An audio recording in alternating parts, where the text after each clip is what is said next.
Y is equal to 1। तीसरा option आ गया both, या चौथा ऑप्शन आ गया आपका कि A is not equal to B. तो आप क्या करोगे, A is not equal to B. हो सकता है ऑप्शन में आ जाए Y can not be determined, सही है, वाई डिटरमाइन हो ही नहीं सकता इक्वल मैट्रिक्स के लिए, वो भी सही है। ठीक है, तो कैन नॉट बी डिटरमाइन आ जाए ऑप्शन में, या और कुछ आ जाए, तो आंसर आपका हो जाएगा क्या, A is not equal to B या Y can not be determine. ठीक है, ये हो गया। आगे बढ़ते हैं।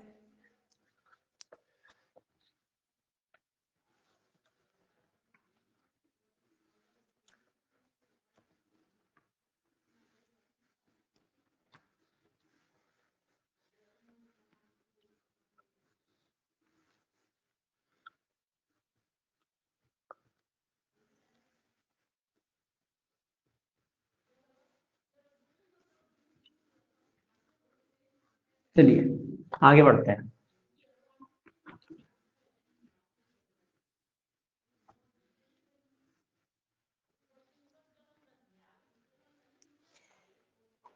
ठीक है, अब हम आगे पढ़ेंगे एडिशन ऑफ मैट्रिक्स।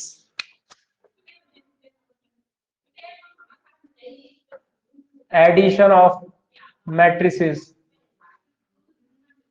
देखो एडिशन ऑफ मैट्रिसेस बहुत सिंपल है। ठीक है, addition of matrices defined as the addition of their corresponding elements. ठीक है, sum of their corresponding element. ठीक है, लिखना है तो लिख लो, addition of matrices is defined as the addition, कोई कोई सम भी लिखता है, ठीक है, एडिशन या sum of their corresponding elements. Example देख लो, एग्जाम्पल ऐसी है, मान लो ए मैट्रिक्स है आपकी 1 2 3 4 5 6, बी मैट्रिक्स यहाँ पे आपकी 6 5 4 3 2। ठीक है, तो अगर मैं ए प्लस बी निकालू, ए प्लस बी, ठीक है, तो देखो कुछ नहीं करना है, करस्पॉन्डिंग एलिमेंट्स का एडिशन कर दो। ठीक है, 1 plus 6, 2 plus 5, 3 plus 4, 4 plus 3, 5 plus 2। देखो 5 और 2 का एडिशन हो रहा है, करस्पॉन्डिंग एलिमेंट्स जो जिस पोजीशन पे उसी पोजीशन के एलिमेंट्स के साथ ऐड होगा। यहाँ आ जाएगा कितना, 7 7 7 7 7 और 7। ठीक है, ये है आपका एडिशन। ठीक है, करस्पॉन्डिंग एलिमेंट्स को ऐड करना है, जैसे ये स्टार बना रहा हूं मैं यहाँ, ये स्टार वाले के साथ ऐड होगा, ये 2 है 5 के साथ ऐड होगा, 7 बना दो, करस्पॉन्डिंग एलिमेंट्स का एडिशन होगा। एक नोट लिख दो, ऑर्डर ऑफ इन एडिशन। ठीक है, in addition order of both matrix are same, है ना, ऑर्डर ऑफ बोथ मैट्रिक्स, ये तो सिंपल है, ये तो आपके दिमाग में वैसे ही, बोथ मैट्रिसेस आर सेम, दोनों मैट्रिसेस का ऑर्डर क्या होना चाहिए, सेम होना चाहिए। ये आपका कंपलसरी है, एडिशन में भी सब्ट्रैक्शन में भी, जो मैं अभी आगे आपको पढ़ाऊंगा। ठीक है, इसकी प्रॉपर्टीज पढ़ लेते हैं कुछ properties of addition of matrix, या मैट्रिक्स एडिशन भी बोलते हैं इसको, मैट्रिसेस। सबसे पहला आता है कॉम्यूटेटिविटी। ठीक है, पहला कॉम्यूटेटिविटी, कोई भी दो मैट्रिक्स का जो एडिशन होता है वो उसके उल्टे एडिशन के बराबर भी होता है, यानी कि अगर ए को बी के साथ ऐड करो तो वो बराबर होगा बी को ए के एडिशन के साथ।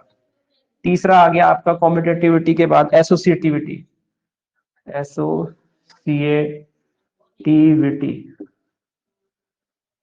इसमें क्या होगा, हम 3 मैट्रिक्स लेंगे और उनका एडिशन कर देंगे, ए प्लस बी प्लस सी। ठीक है, इसमें लास्ट के 2 के साथ ब्रैकेट आएगा, इसमें पहले के 2 के साथ ब्रैकेट आएगा। इसका मतलब ये है कि अगर आप पहले लेफ्ट हैंड साइड में पहला बी और सी को ऐड करो, जो मैट्रिक्स आएगी उसको ए के साथ ऐड करो, वो बराबर होगी किसके, पहले यार ए और बी को ऐड करो, और ए और बी को ऐड करने के बाद जो नई मैट्रिक्स बनेगी उसको सी के साथ ऐड कर दो।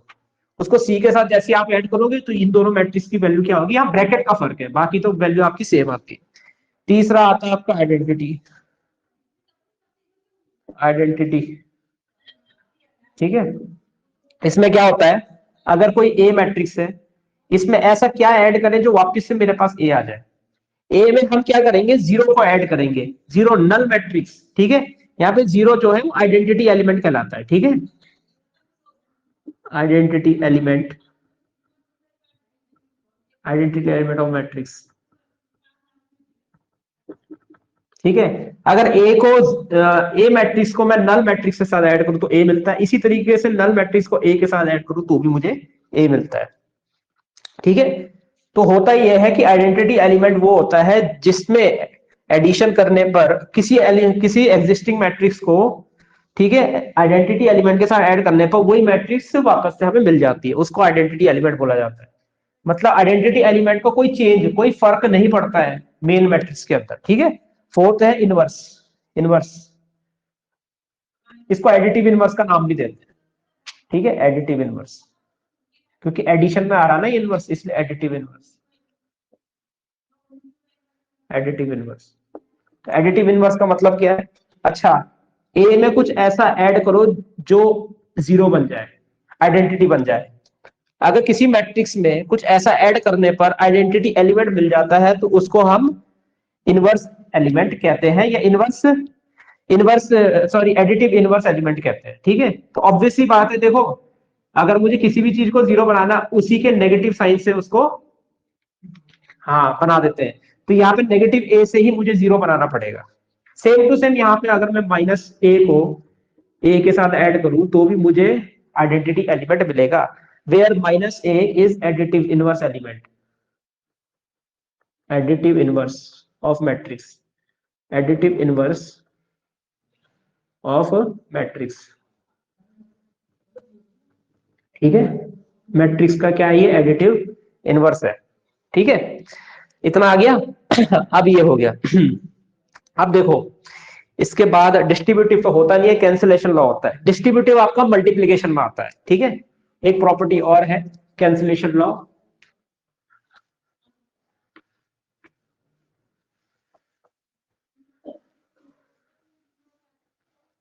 आची प्रॉपर्टी, ठीक है, कैंसिलेशन लॉज, LAW, ठीक है, कैंसिलेशन लॉज, कैंसिलेशन लॉज, ठीक है। फर्स्ट, इसमें फर्स्ट पार्ट में आता है left cancellation, left cancellation.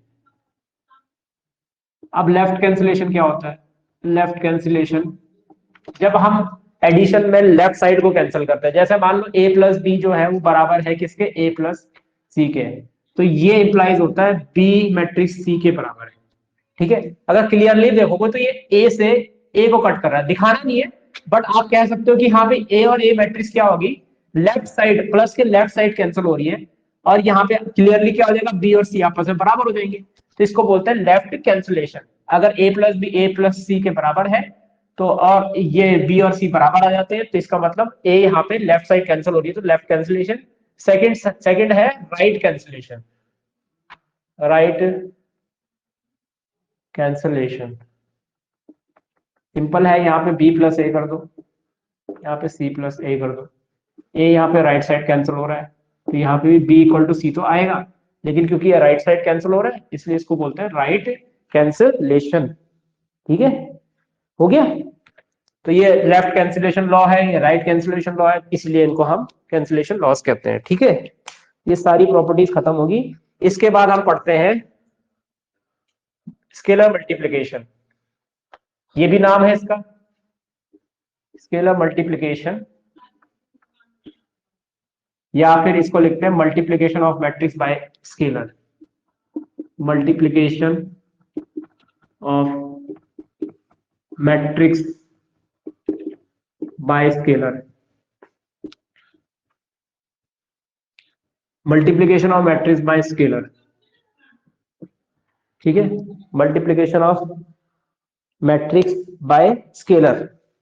Scalar element बोलो, स्केलर बोलो, स्केलर मतलब कोई कांस्टेंट टर्म आ जाती है। एक मिनट है, इसको मैं मिटा देता हूँ नीचे जरा।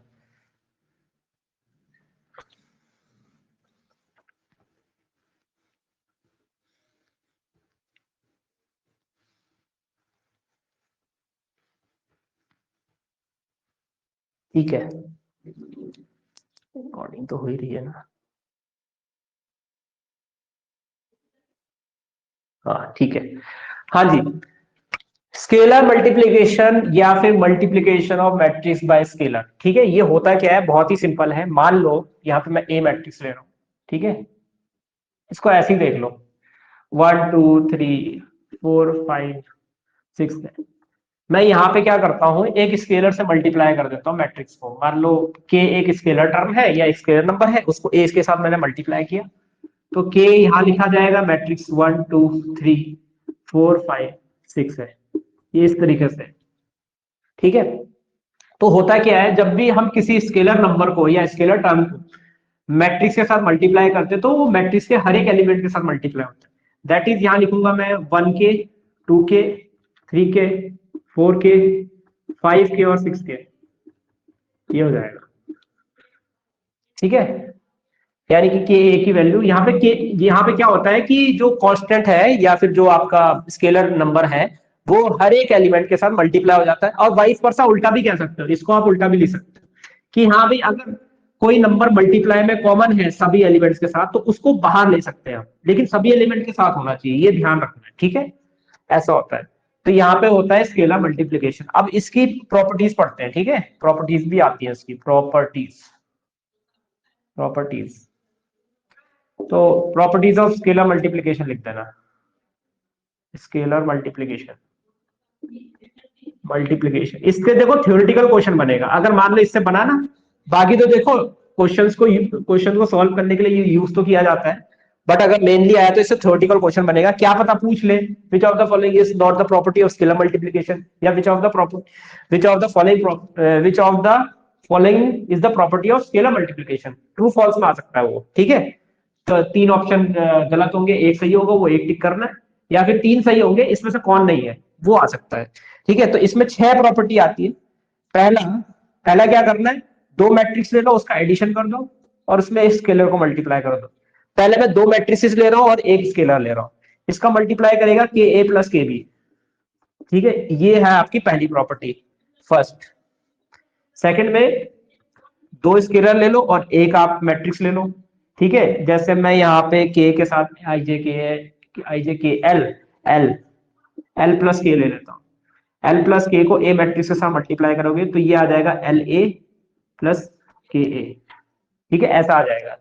पहले मैंने दो मैट्रिक्स ली, एक स्केलर लिया, अब मैंने उल्टा कर दिया, जितनी मैट्रिक्स ली वहां इतने उतने स्केलर लिए और जितने स्केलर थे उतनी मैट्रिक्स ले ली। ये होगी आपकी दूसरी प्रॉपर्टी। तीसरी प्रॉपर्टी अगर मुझे याद रखनी, मैं प्लस का साइन हटा दूंगा, यहां लिखूंगा मैं के एल ए। ठीक है, प्लस हटाओ मल्टीप्लाई लगाओ, ऐसा हो जाएगा। अब क्या करना है ना, यहाँ पे ब्रैकेट के अंदर दो टर्म है, एक बाहर है। ठीक है, अभी ए बाहर है, के एल अंदर है। अब एक काम करते हैं, यहाँ पे एल को बाहर लेते हैं और के ए को अंदर लेते हैं। ठीक है, ऐसा करते हैं, ए बाहर आ गया, एल बाहर हो गया, अगली बार हम के को बाहर लेंगे और एल ए अंदर। ठीक है, इस तरीके से हो जाएगा। ठीक है, वैसे नॉर्मली इसको ऐसा नहीं लिखा जाता, इसको ऐसा लिखते हैं, ये जिस पोजीशन पे उसी पोजीशन पे रहे, तो के बाहर लिख दो, एल ए अंदर कर दो, इस तरीके से। अब इसमें क्या करो, एल बाहर कर दो और के ए अंदर कर दो, ऐसे इस तरीके से लिखा जाता है इसको। ठीक है, तो ये एल ए को इसी इधर नेक्स्ट वाले में जो है ना, पहले के है फिर एल है फिर ए, इसको ऐसे रहने दो, यहाँ ब्रैकेट लगाओ और यहाँ ब्रैकेट लगाओ, इस तरीके से करते हैं। ठीक है, हाँ जब एल को बाहर लेना तो एल को पहले करना पड़ेगा। ठीक है, और उसके बाद बचा कौन, के ए, वो ब्रैकेट में आ जाएगा। ठीक है, फोर्थ फोर्थ वाला फोर्थ वाला क्या होता है, फिफ्थ वाला -1 के साथ है, तो यह माइनस के आएगा, माइनस के ए ऐसा लिखेंगे। ठीक है, फिर माइनस बाहर ये के ए आएगा और यहाँ पे आएगा, इधर के अंदर था तो के बाहर माइनस ए अंदर। ये आपकी चौथी प्रॉपर्टी है। ठीक है, एक स्केलर और एक मैट्रिक्स लेनी है, मल्टीप्लाई में है, तो पहले के ब्रैकेट माइनस के ब्रैकेट में ए बाहर, फिर आप माइनस बाहर ले लो, के ए अंदर, और फिर आप के बाहर ले लो और माइनस ए अंदर। ठीक है, इसके बाद फिफ्थ प्रॉपर्टी भी इसी से बनती है। फिफ्थ प्रॉपर्टी क्या बनती है, के की वैल्यू 1 पुट कर दो तो यहां से आएगा -1a इजिकल्स टू क्या आ जाएगा -a। और यहां से भी अगर आपको लिखना है, वैसे तो इतना ही बहुत है बट फिर भी अगर आगे लिखना है तो 1 इंटू -a लिख सकते हो। ठीक है, 1 इंटू -a। और सिक्स प्रॉपर्टी है 1 के साथ, यहाँ -1 है 1 के साथ लिख दो। 1 इंटू ए आपका a होता है और 1 इंटू a आता है, बस खत्म। a into 1 sorry a into 1 over 1 into a into 1। ऐसे याद कर लो, देखो रिलेट करके पढ़ोगे ना जल्दी याद आएगा, जल्दी चीजें याद होगी। ठीक है, और वहां तो खैर ऑप्शन इसलिए दिए रहते हैं ताकि आपको चीजें याद आ जाए, क्योंकि अगर मान लो ये आपका सब्जेक्टिव पेपर होता, ऑप्शन ही ना होते तो आप इम्पॉसिबली मुश्किल होता आपको ये लिखना। हाँ, वहां पे आपको बस ये है कि अगर थोड़ी भी मेमोरी आपकी अच्छी है ना तो आपको एक प्रॉपर्टी से सारी प्रॉपर्टी दिमाग में आ जाएगी, अच्छा ये वाली दी थी, ये वाली टिक हो जाएगी। इस तरीके से होता है। ठीक है, तो इतना मैंने कल तक पढ़ाया था आपको, मतलब इतना कल हो गया था ऑफलाइन में है। ऑनलाइन भी रिकॉर्डिंग चल रही थी बट रिकॉर्ड पूरा हो नहीं पाया था उसमें ना, तो इतना मैंने पढ़ाया था। अब मैं एक काम कर रहा हूँ, नेक्स्ट वीडियो में आज की क्लास शुरू कर रहा हूँ। ठीक है, अभी मैं रिकॉर्डिंग ऑफ कर दूंगा ये वाली। ठीक है, ये क्लास जो है ये 3 जनवरी की है। ठीक है, वो आधे घंटे की रिकॉर्डिंग प्लस ये वाली रिकॉर्डिंग। ठीक है, ये 3 जनवरी की क्लास पूरी होगी। आज 4 जनवरी क्लास अब शुरू कर रहे हैं। ठीक है, चलो रिकॉर्डिंग ऑफ कर देते हैं। चलिए ठीक है, चलो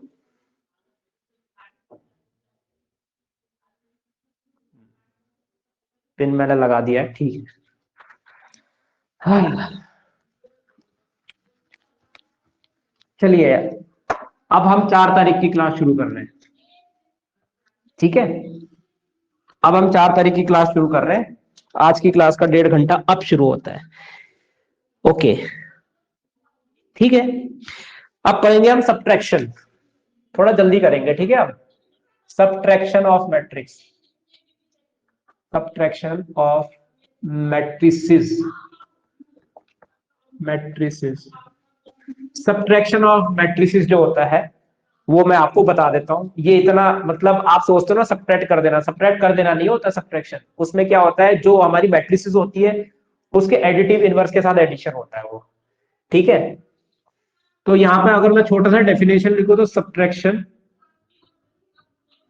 subtraction of two matrices, subtraction of two matrices is defined as is defined is defined as ठीक है, सम ऑफ, ठीक है, given matrix, sum of given matrix,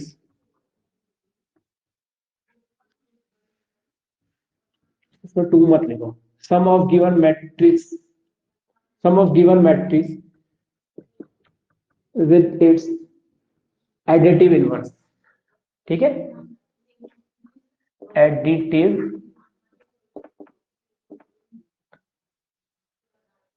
ना ना रुक जाओ, उसके नहीं, उसके नहीं, विद इट्स, उसके नहीं। ठीक है, सब्ट्रैक्शन ऑफ टू मैट्रिसेस ऐसा लिख दो, subtraction of two matrices A and B. I think A and B लिखना चाहिए था मुझे। A and B is defined as, ठीक है,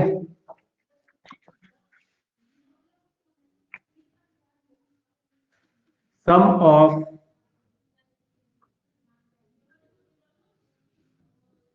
matrix, sum of matrix A, sum of, एक मिनट कैसे लिखेंगे इसको, मतलब ऐसा होता है ना, सिंपल है, पहली वाली मैट्रिक्स मेन है और दूसरी वाली मैट्रिक्स का एडिटिव इनवर्स, इसका सम होता है। ठीक है, तो इसको हिंदी में तो हम बोल लेते हैं, इंग्लिश में कैसे बोलेंगे, sum of, sum of matrix A, the नहीं, सम की जगह एडिशन लिख देते हैं, addition of first matrix with the addition of, देखना ही पड़ेगा इसमें लैंग्वेज में क्या लिखा है ना, थोड़ा लैंग्वेज नहीं बन पाती। अरे इसमें तो सीधा डायरेक्ट लिखा हुआ है, इज डिफाइंड एज, मतलब लैंग्वेज में लिखा हुआ है, इसने मैथमेटिकली लिख दिया सीधा।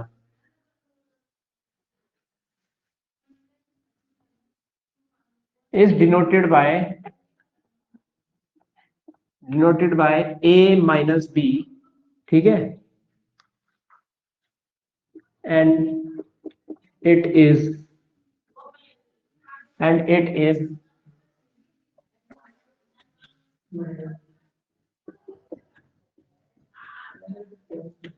defined as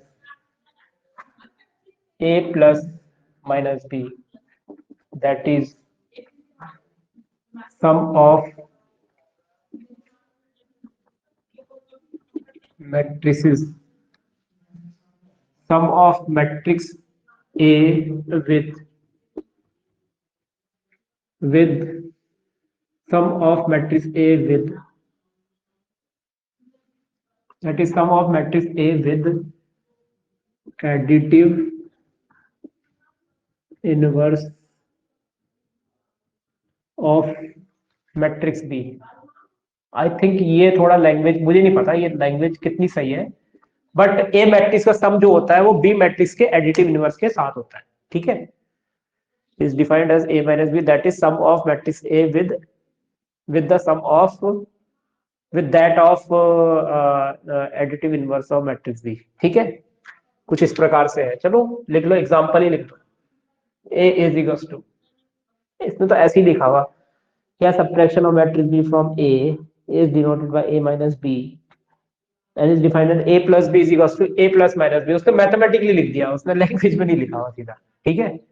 मान लेते हैं, चलो इसमें इसी का एग्जांपल ले लेते हैं। ये लिया हुआ इसमें -3 2 1 ऐसे ले लिया इसने, फिर 1 -4 7 ये दे दिया ए, बी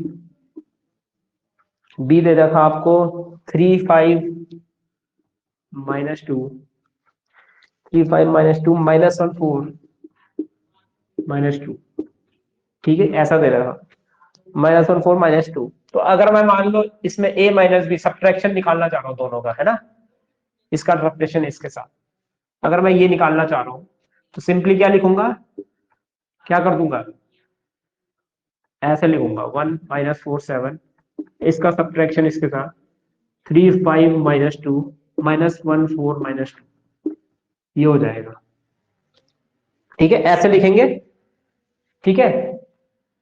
कोई कोई ऐसा भी लिखता है कि हाँ भाई चलो a प्लस माइनस बी। अब होता ही है ना, कई बार जब हम इस तरीके से सॉल्व करते हैं तो मैं, जैसे हम एडिटिव इनवर्स लिखते हैं बी का, तो हम सीधा सीधा लिख देते हैं -3 -5 +2 1 -4 2। अब फिर क्या करते हैं, इसको इसके साथ ऐड कर देते हैं, ऐसा भी होता है कई बार, बट आप डायरेक्ट भी कर लो, कोई दिक्कत नहीं है, ठीक है। जैसे मैंने माइनस बी निकाला, आप ऐसे लिख लो, ये भी ऐसा ही है, यहाँ प्लस कर लो, यहाँ माइनस माइनस प्लस, ये प्लस माइनस प्लस, ऐसा हो जाएगा, है ना। तो हो क्या रहा है, यहाँ पे मैंने बी से माइनस बी निकाला और फिर मैंने ऐड कर दिया, ए को माइनस बी के साथ ऐड कर दिया। तो होगा क्या है, यहाँ से जब आप सॉल्व करोगे तो -3 हो जाएगा, क्रॉसपॉन्डिंग एलिमेंट जब हम सॉल्व करेंगे तो -3 2 -5 1 +2, ठीक है, 1 +1 -4 और 7 +2, ये आ गया आपका -6 -3 3 2 -8 9, ये आ जाएगा, ठीक है। ये होती है आपकी a माइनस बी की वैल्यू, या फिर आप डायरेक्टली भी कर सकते हो, ठीक है। -3 कितना आएगा, -6 आएगा, 2 -5 -3 आएगा, 1 +2 3 आएगा, फिर 1 +1 2 आएगा, -4 -8 आएगा, 7 +2 9 आएगा, ठीक है। आया तो वही जो है, ये है, तो सब्ट्रैक्ट कर दो नॉर्मल, वो भी ठीक है, ठीक है। इसकी कोई प्रॉपर्टीज वैसे होती नहीं है, क्योंकि ये कॉम्पिटिटिव नहीं होता है। पहली बात तो a minus B B minus A के बराबर होगा नहीं, कॉम्पिटिटिव नहीं तो एसोसिएटिव नहीं होगा, आइडेंटिटी भी नहीं आएगी, तो इसमें प्रॉपर्टीज वैसे एग्जिस्ट नहीं करती है, ठीक है, सब्ट्रैक्शन में। तो ये तो हो गया आपका सब्ट्रैक्शन, ठीक है, ये हो गया subtraction.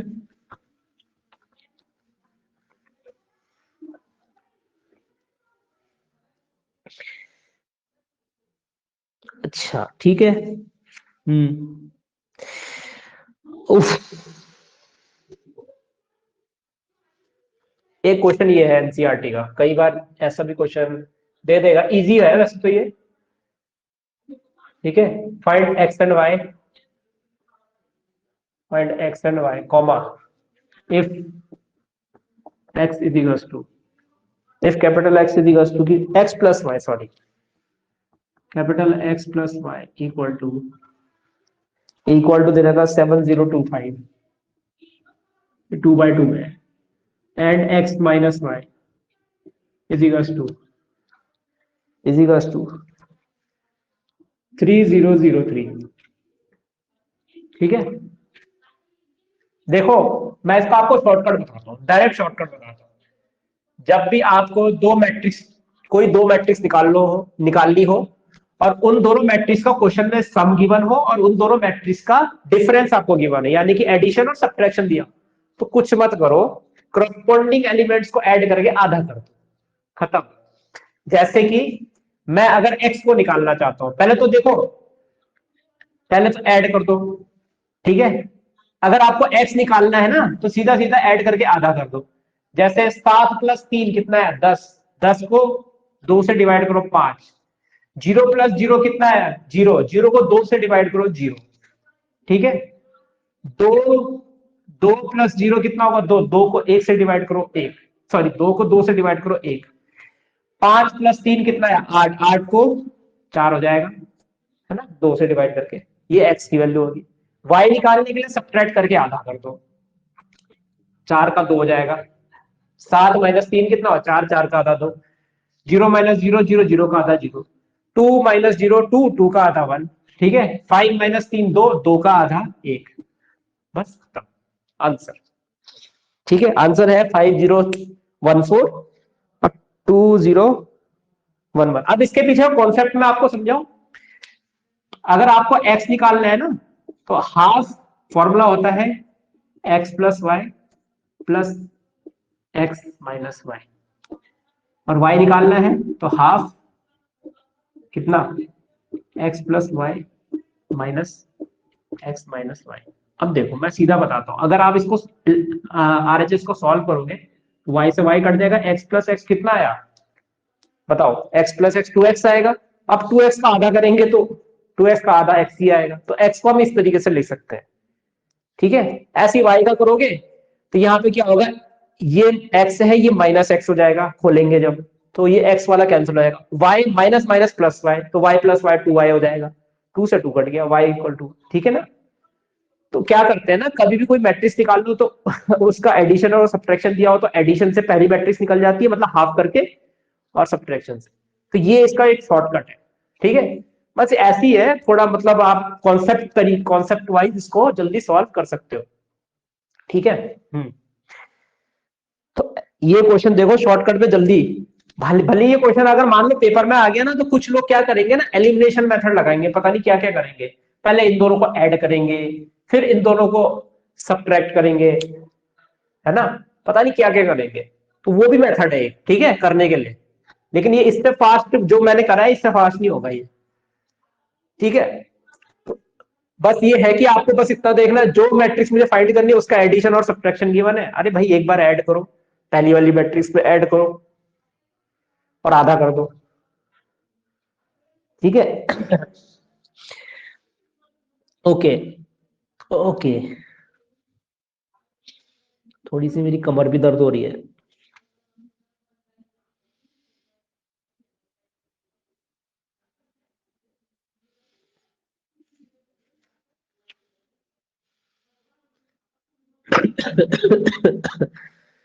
Hmm,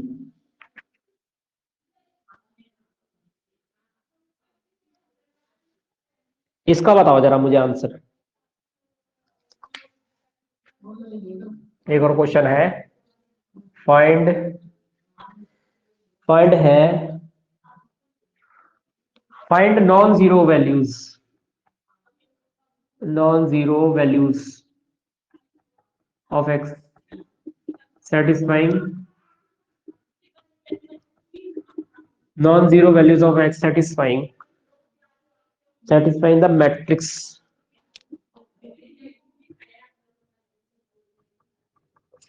matrix equation, satisfying the matrix equation x, फिर लिखा है 2x और 2 है, 2x और 2 है, 3 और x है, प्लस 2 8 4 8 4 5x और 4x, प्लस प्लस नहीं इक्वल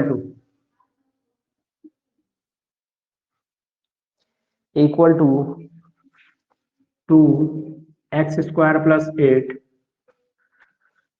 24 10 24 10 और 6x 24 10 और 6x। सोल्यूशन जल्दी करो, इसको कैसे करोगे है? सिंपल है, देखो यहां पे मैं डायरेक्ट लिख रहा हूं, ठीक है, देखना 2x² प्लस 16 है ना, 2x² plus 16 is equal to होगा यहाँ, हाँ ये भी 2x² प्लस 16 है, ठीक है, तो ये तो खैर यहां से तो बच नहीं रहा, यहाँ पे होगा 2x प्लस 10x, यानी कि इसको देखोगे ये 2x है ये 10x है, तो 12x हो जाएगा ऐड करके, ये बराबर किसके हैं 48 के, तो x की वैल्यू यहां से आ गई 4, ठीक है, और भी सॉल्व करो, ठीक है, तो ये तो नंबर है, इनको तो छोड़ दो, ये x प्लस कितना आएगा 8x, यहां पे देखो, ठीक है, यहां पे देखो 3x, ये है यहाँ पे 3x plus 8, 3x plus 8 equal to 20, तो 3x इज इक्वल टू 12 आ गया, यहां से भी x की वैल्यू 4 आ गई, तो 4 तो बहुत रेयर आ रहा है, दोनों में ही 4 आ गया, यहाँ पे होगा एक्स स्क्वायर प्लस 8x, ये इक्वल टू कितना आएगा 6 2 12x, ठीक है, यहां से थोड़ा सा सॉल्व होगा, इसको इधर ले जाओ, तो x² minus 4x is equal to 0 आ जाएगा, x कॉमन ले लो, x माइनस 4 आ जाएगा इक्वल टू 0, तो यहाँ x की वैल्यू 0,4 आ गई। अब देखो हर जगह से हमें x की वैल्यू 4 दिख रही है, यहाँ से भी 4 है, यहाँ से भी 4 है, तो यहाँ पे 0 लेने की जरूरत नहीं, 4 ही लो, क्योंकि सब जगह से x, और वैसे भी उसने बोला है कि नॉन जीरो वैल्यू लेनी है, तो मतलब नॉन जीरो वैल्यू का मतलब जीरो नहीं ले सकते, इसके अलावा और वैल्यू ले सकते, देयरफॉर इस क्वेश्चन का आंसर हो जाएगा x इज इक्वल टू 4। ये क्लियर हुआ?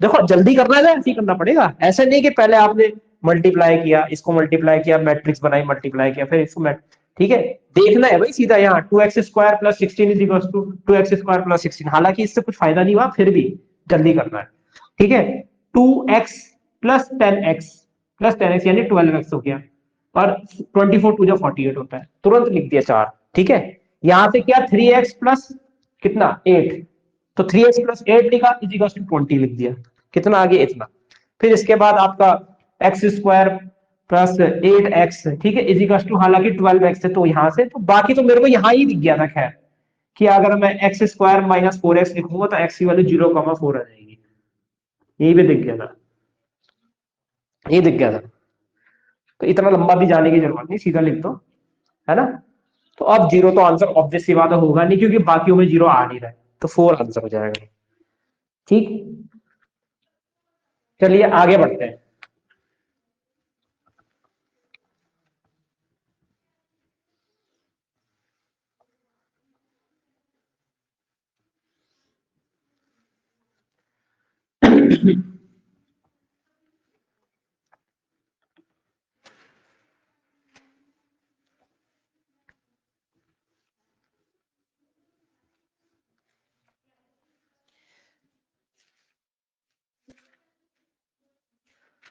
अब मल्टीप्लीकेशन के क्वेश्चन कर लेते हैं, ठीक है, multiplication of matrix, next starting,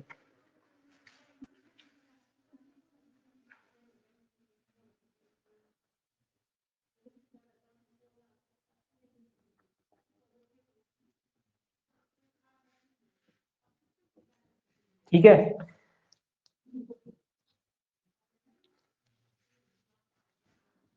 product, इसको ऐसे लिख दो, product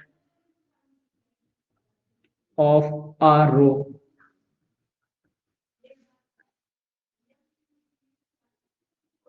product of row, product of rows of first matrix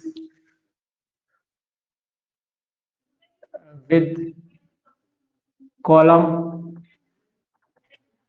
of second matrix. बस इतना ही लिख दो, बहुत है, जल्दी करना है ना, एक तो ये भी है। ठीक है, मान लेते हैं, देखो, और इसमें एक चीज का ध्यान रखना, इसमें एक नोट लिख दो चाहे तो, प्रोडक्ट ऑफ मैट्रिक्स या फिर multiplication, multiplication of matrices exist only when, multiplication of matrices exist only when number of column of first matrix is equals to number of rows of second matrix। ठीक है, पहली matrix की जितनी columns होगी second matrix की उतनी रोज होनी चाहिए, तभी जाके होगा। चलिए एग्जांपल देख लेते हैं, एग्जांपल देख तो, है ना, ये वाला ले लेते हैं। जैसे मान लो ए इज इक्वल्स टू है, मान लो 1 2 3, 1 - 2 3, फिर आपका माइनस यहाँ पे है 3 2 -1, ये ए मैट्रिक्स है। बी मैट्रिक्स आपको दे रखी, बी मैट्रिक्स आपको दे रखी है 2 - 1 4, 2 - 1 4, 3 2 -5, इस तरीके से आपको दे रखा है। अगर मुझे इन दोनों का मल्टीप्लीकेशन निकालना हो, सबसे पहले यहाँ पे 2 रो है और कितनी कॉलम है, 3 कॉलम है। यहाँ 3 रो है और 2 कॉलम है। यहाँ पे पहली वाली मैट्रिक्स की जितनी कॉलम्स है, ठीक है, दूसरी वाली मैट्रिक्स में उतनी ही नंबर ऑफ रोज है, तो यहाँ पे मल्टीप्लीकेशन आपका क्या है, पॉसिबल है। ठीक है, तो जब हम मल्टीप्लाई करेंगे 1 - 2 3, 3 2 -1, और यहाँ करेंगे 2 - 1 4, 3 2 -5। ठीक है, तो जब इसका रिजल्टेंट मैट्रिक्स जो आएगा वो 2 बाय 2 ऑर्डर का आएगा। ठीक है, जिनमें मैंने गोला नहीं लगाया वो आता है। ठीक है, ये देखो 2 बाय 2 ऑर्डर का। ओके, तो इस मल्टीप्लाई कैसे होता है कि पहली रो का पहला एलिमेंट और पहली कॉलम का पहला एलिमेंट, ठीक है, इन दोनों को मल्टीप्लाई करते हैं। जैसे यहाँ पे 1 × 2 लिखेंगे, ठीक है, तो 1 × 2 कितना होगा, 2। ठीक है, प्लस अपना वाला प्लस सेकंड एलिमेंट का मल्टीप्लाई सेकंड एलिमेंट के साथ। यहाँ पे लेफ्ट से राइट जाना या ऊपर से नीचे, तो यहाँ कितना आ जाएगा, -2 × -1, यानी कि 2 आ जाएगा ये भी। ठीक है, प्लस अपना वाला प्लस, और 4 3 जा कितना आएगा, 12 आएगा, तो 12 + 2 14 16, तो यहाँ आ जाएगा 16। ठीक है, फर्स्ट रो फर्स्ट कॉलम ले ली, अब फर्स्ट रो सेकंड कॉलम के साथ मल्टीप्लाई करेगी। जब तक सारी कॉलम्स खत्म नहीं हो जाती तब तक रो आपको चेंज नहीं करनी है। कितना आएगा, 3 - 4, है ना, 3 प्लस ब्रैकेट में -4, फिर प्लस कितना आएगा, 3 × 5, 3 × -5। ठीक है, इतना आ गया, कितना आएगा, -19 + 3 -16। ठीक है ना, हाँ। उसके बाद अब सारी कॉलम खत्म हो चुकी है, तो अब नेक्स्ट रो फिर से फर्स्ट कॉलम के साथ। ठीक है, तो ये आ जाएगा कितना, 6, फिर -2, फिर -4, 0 आ गया। ठीक है, फिर आएगा आपका इसके साथ सेकंड कॉलम, कितना आएगा, 9, कितना आएगा, +4, कितना आएगा, +5, तो 9 + 9 18 हो गया। तो ये आ गया मल्टीप्लीकेशन करके 2 बाय 2 का। तो मल्टीप्लाई इसी तरीके से करना है। ठीक है, कॉरस्पॉन्डिंग एलिमेंट्स ऑफ रो और कॉलम को करते हैं हम। ठीक है, प्रोडक्ट। ठीक है, चलिए मल्टीप्लीकेशन भी हो गया, अब इसकी प्रॉपर्टीज पे आते हैं। Properties of multiplication matrix, properties of matrix multiplication.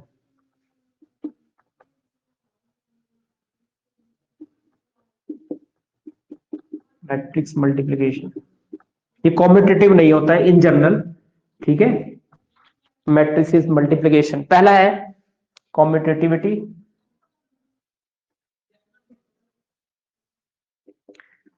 कॉम्पिटिटिविटी में क्या होगा, ए बी जो है वो बी ए के बराबर नहीं होता इन जनरल, ठीक है।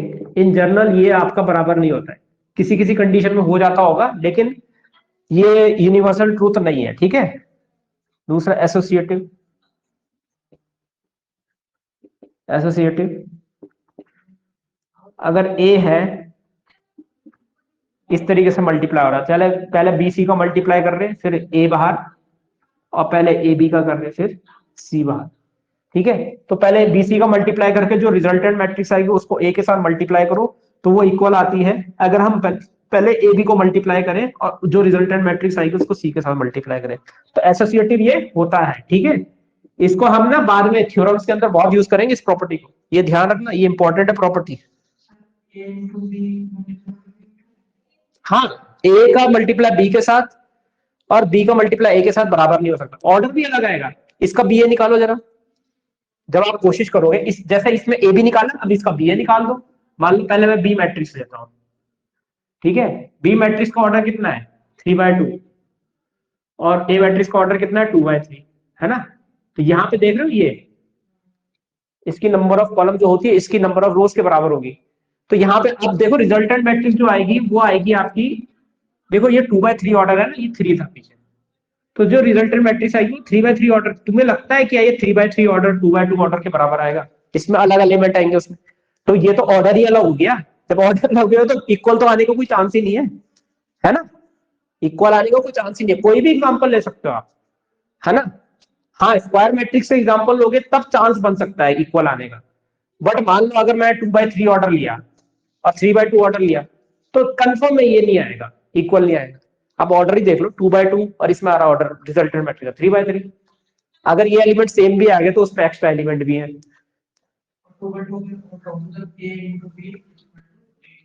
ना ना, हो सकता है, हर किसी में नहीं होगा, हो सकता है, तभी इन जनरल लिखा है ना उसने, है ऑर्डर सेम हो, there is a possibility, but उसमें भी बहुत सारे क्वेश्चनों में स्क्वायर मैट्रिक्स के अंदर A B is not equal to B A होता है, ठीक है।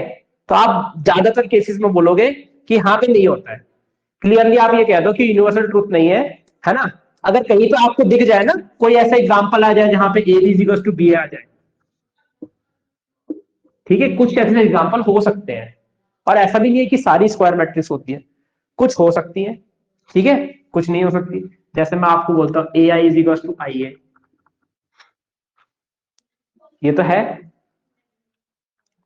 ये कर सकते हो आप, ये इक्वल है दोनों के दोनों आइडेंटिटी मैट्रिक्स के साथ। अगर हम ऐसा करें तो होता है ये तो अभी प्रॉपर्टी में भी पढ़ाऊंगा मैं अभी आपको ना, इसी में आएगा भी, ठीक है।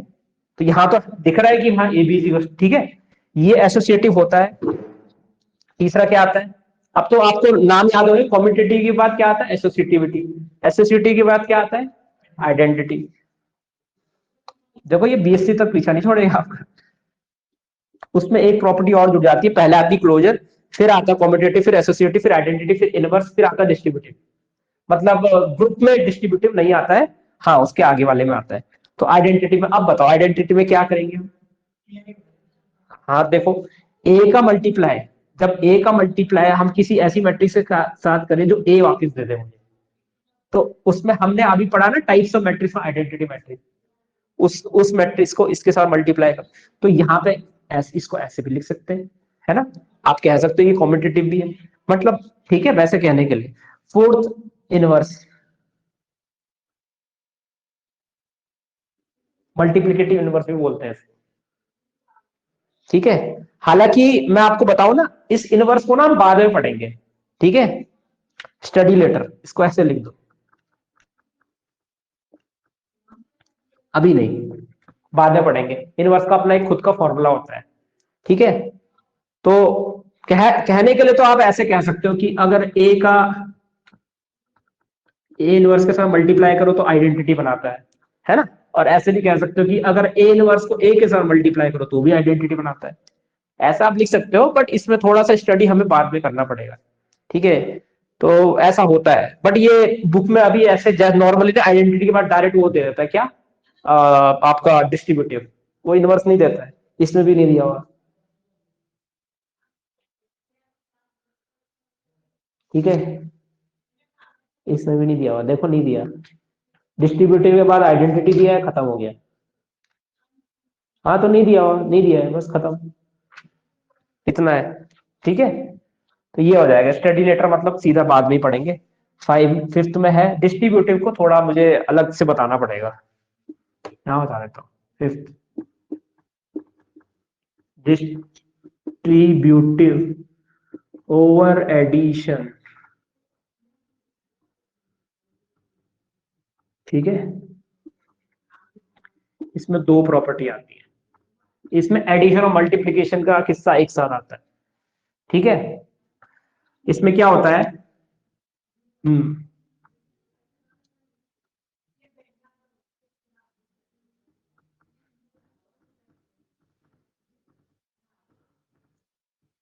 ये होता है, पहले मैट्रिक्स ए को ले लो, बाकी दो का एडिशन कर दो, ठीक है, यही है पहला। हाँ, तो अगला वाला, इसमें एडिशन पहले कर दो और मल्टीप्लीकेशन बाद में कर दो, ठीक है। मल्टीप्लीकेशन फिर एडिशन, फिर एडिशन मल्टीप्लीकेशन, तो ए सी प्लस बी सी हो जाता है ये होता है डिस्ट्रीब्यूटिव, ठीक है।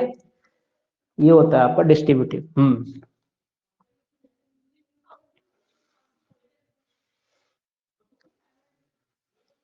एक और है इसमें नल वाला, ठीक है। हालांकि इसको किसी प्रॉपर्टी से डिनोट नहीं किया हुआ, बट फिर भी अगर ए कोई भी मैट्रिक्स हो और जीरो कोई नल मैट्रिक्स हो, उन दोनों का मल्टीप्लीकेशन क्या आएगा, नल मैट्रिक्स का मल्टीप्लीकेशन किसी भी मैट्रिक्स के साथ, ठीक है।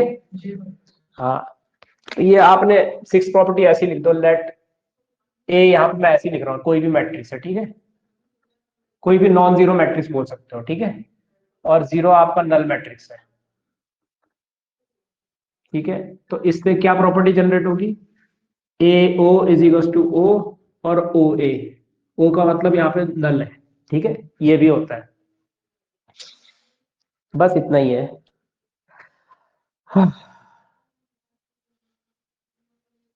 फिर नेक्स्ट हेडिंग डालो, positive integral power of square matrix, positive integral power, हालांकि ये इतना इंपॉर्टेंट नहीं है पावर ऑफ, बट क्या पता एक आध क्वेश्चन इससे बन जाए। स्क्वायर मैट्रिक्स इसमें काम का पता कितना है, बस इतना ही है, ठीक है। देखो, दो ही प्रॉपर्टी इसमें पेपर में आ सकती है, एक तो ये वाली, ठीक है, एक तो ये वाली है कि ए की पावर एम जब मल्टीप्लाई करता है ए की पावर एन के साथ, ठीक है, तो ये लिखते हैं ए की power M plus N.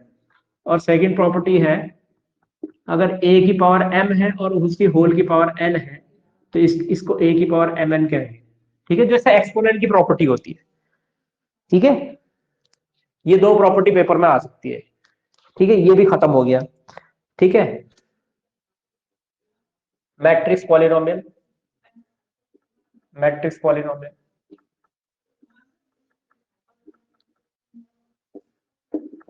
Matrix polynomial, इसको सिंपली आप इक्वेशन से ही समझ लो, ठीक है, ये वैसे बहुत इजी होता है, इतना भी मुश्किल नहीं है,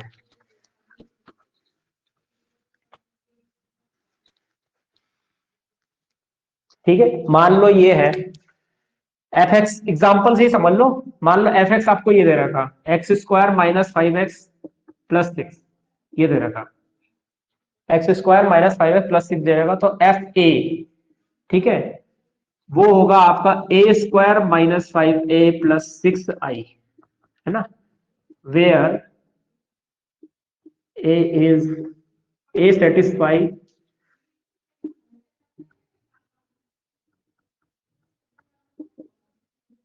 ठीक है the given polynomial, given given polynomial, हाँ पॉलिनोमियल ही लिख दो,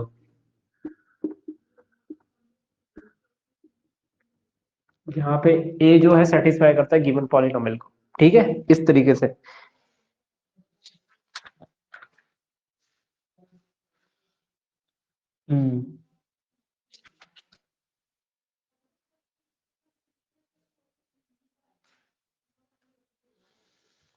इस क्वेश्चन को करो जरा।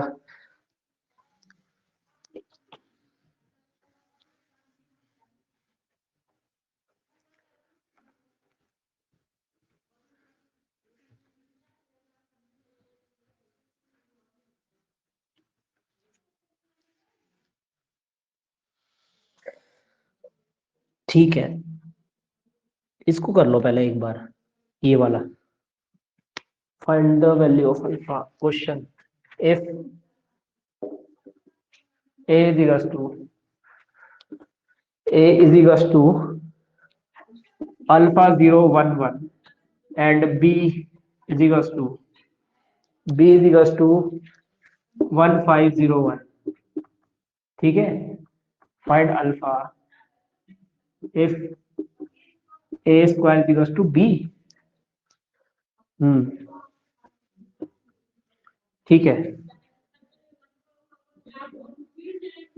a स्क्वायर निकालो जरा, कैसे निकालोगे? अल्फा 0 1 1, अल्फा 0 1 1 ये बराबर होगा किसके? मैं डायरेक्ट लिख दूं?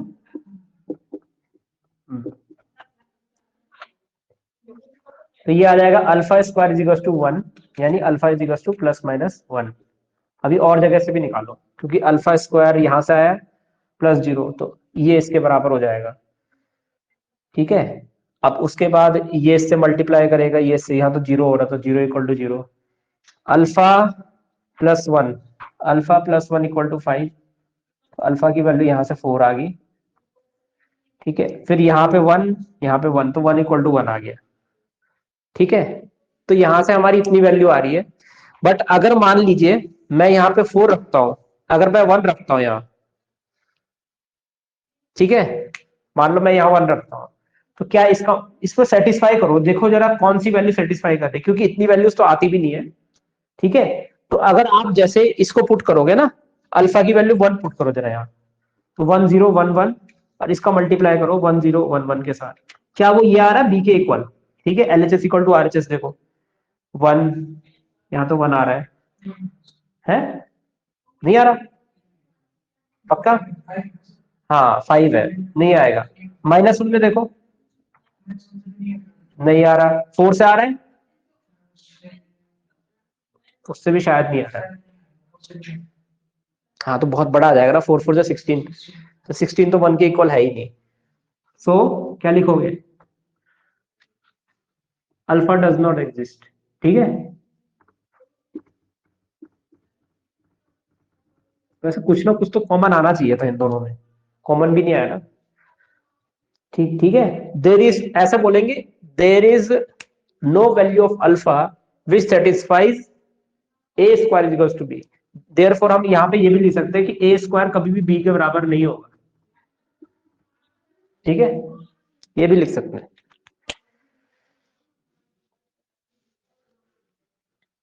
आगे बढ़े।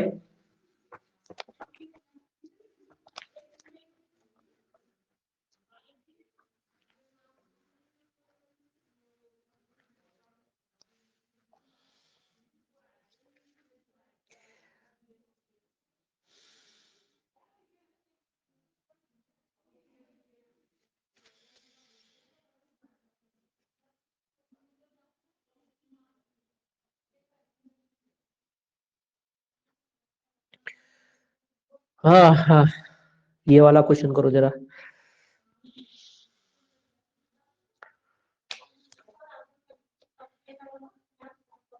if a is equals to if a is equals to cos alpha sin alpha minus sin alpha minus sin alpha cos alpha,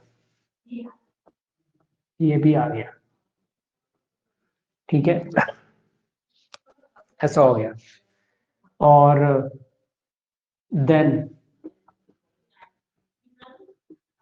a alpha dot a beta equal to, option दे देता हूं मैं आपको, ठीक है। ये आ जाएगा A alpha beta, B A alpha plus beta, सी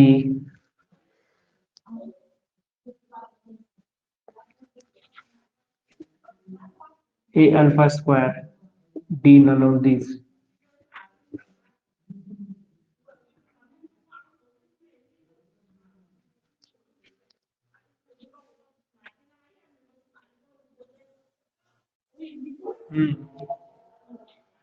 अच्छा ये ए अल्फा था सर, ठीक है। इसको करो जरा एक बार, ऐसे क्वेश्चन अल्टी में आते हैं कई बार। हाँ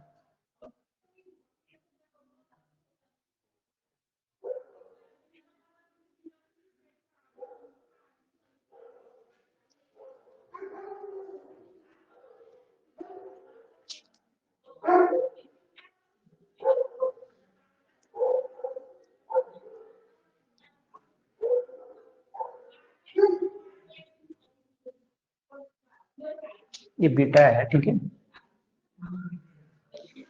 मैंने बी लिख दिया, कोई बीटा है सच।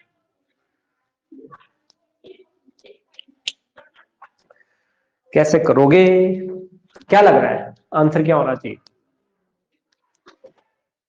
एक अपनी अंदर की फीलिंग होती है ना क्वेश्चन करने की, उसके हिसाब से लगता है कि ये होना चाहिए, है ना।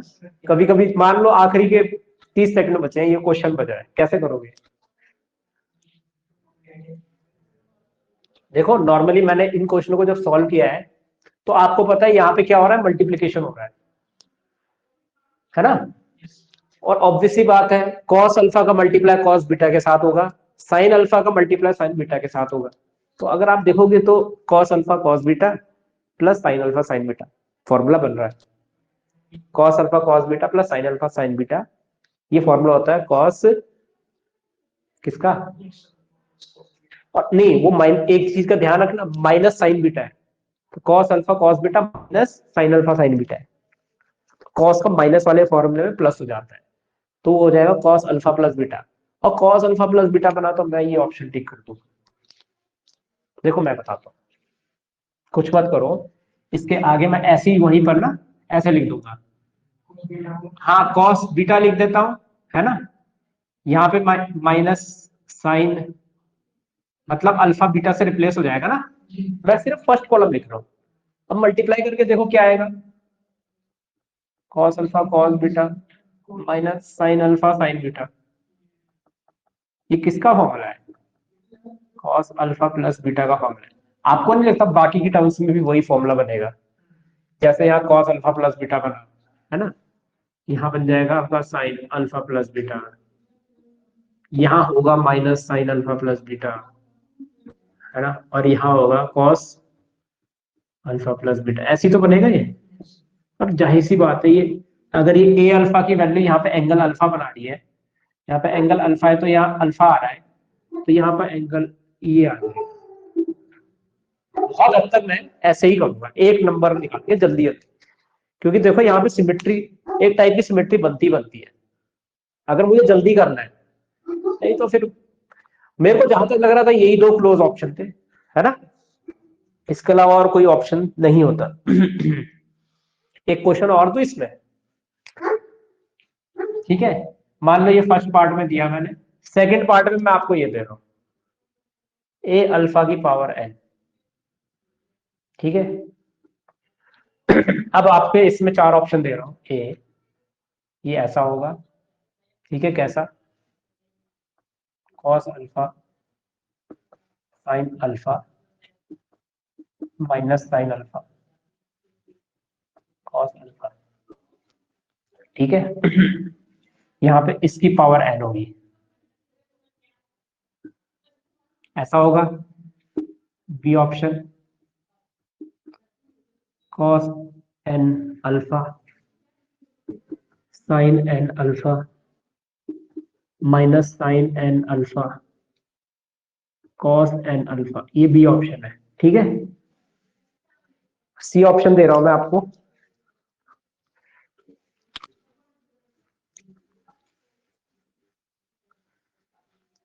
सी है cos n alpha sin n alpha minus sin n alpha और cos n अल्फा, और डी ऑप्शन है आपका नन ऑफ दीज, इनमें से कोई भी नहीं।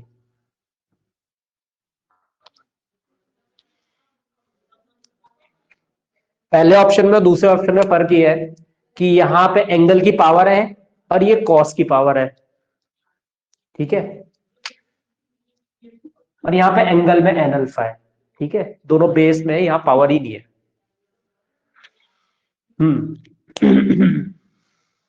कैसे करोगे बताओ? कौन सा? सी? सी नहीं होगा। क्या होगा? आपने डिमॉइवर थ्योरम का नाम सुना है? क्या होता है उसमें? उसमें पावर होती है सर, पावर खिसक जाती है उसमें। पावर क्या इधर उधर खिसक जाती है। खिसक कहाँ जाती है?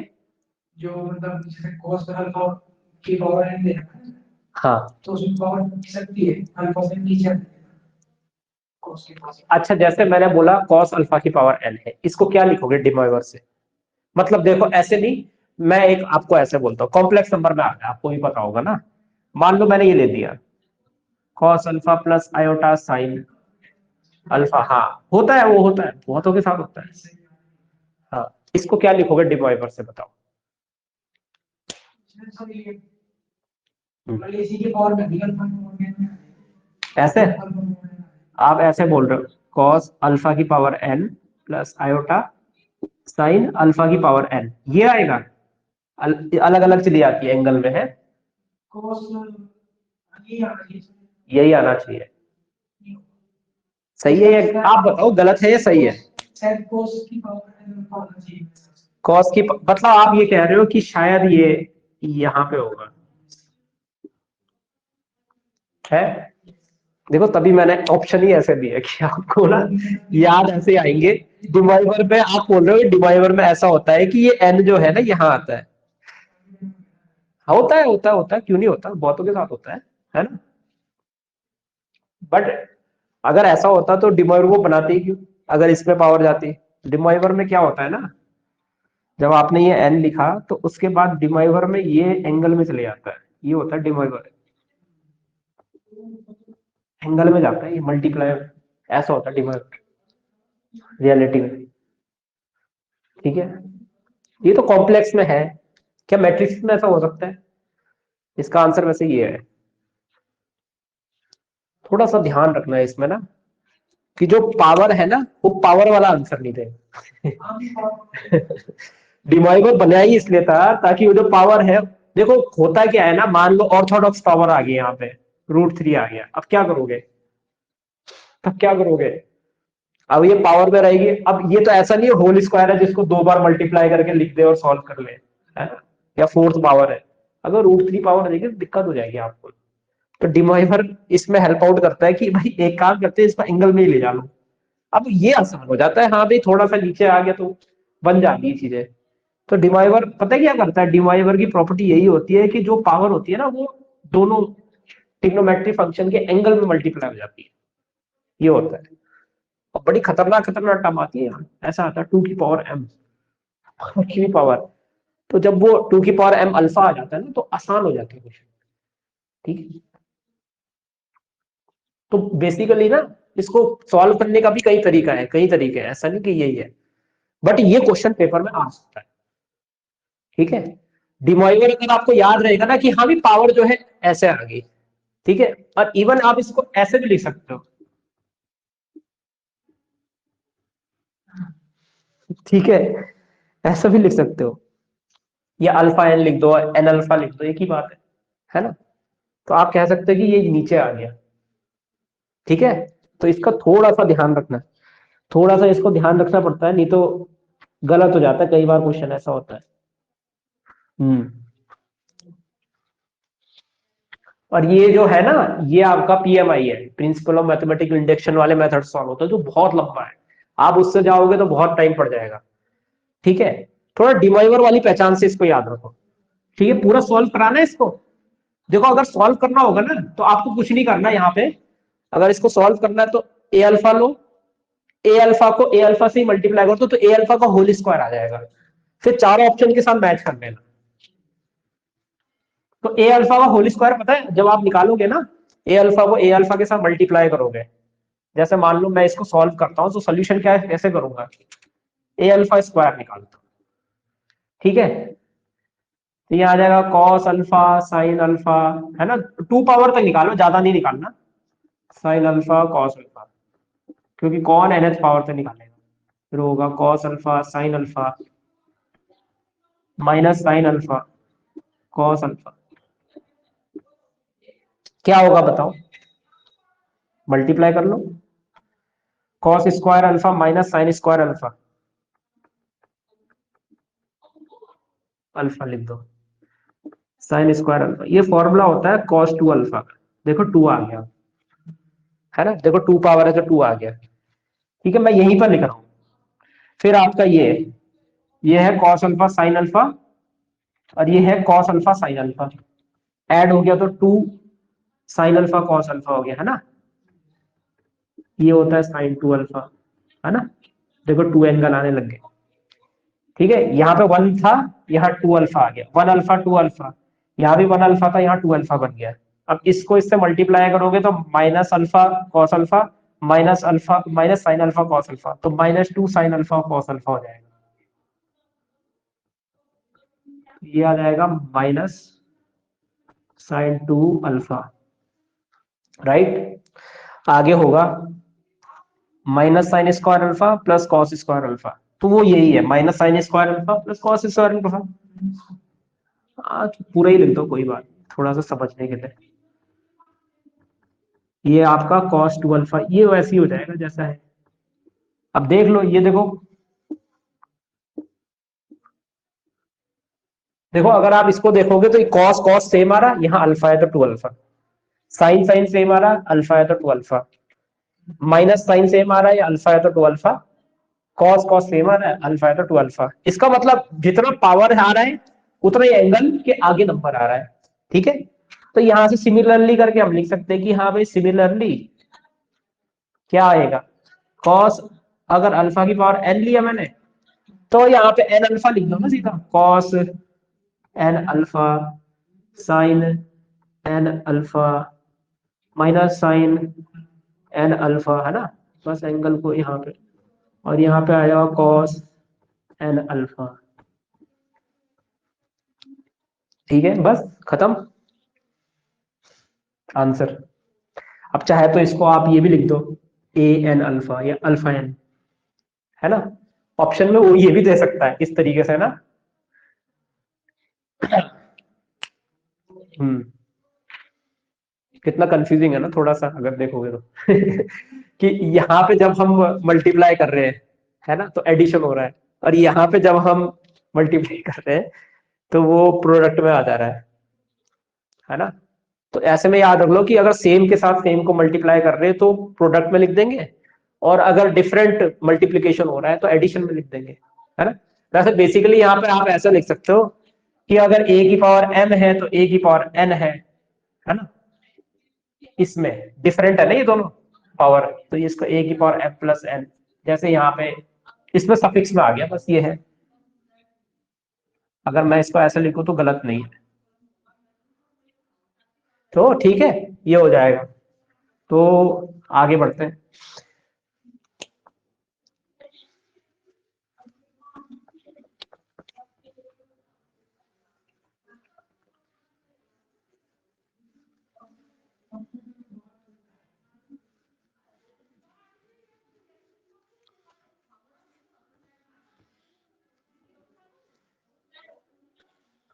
आगे बढ़े, हाँ मेरी कमर।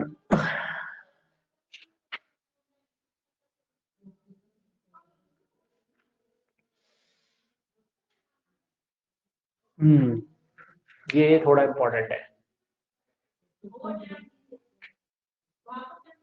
इफ, एक मिनट, अंडर विच कंडीशन लिखा है ना इन्होंने, हाँ, under what condition, under what condition, under what condition the matrix, under what conditions the matrix, the matrix equation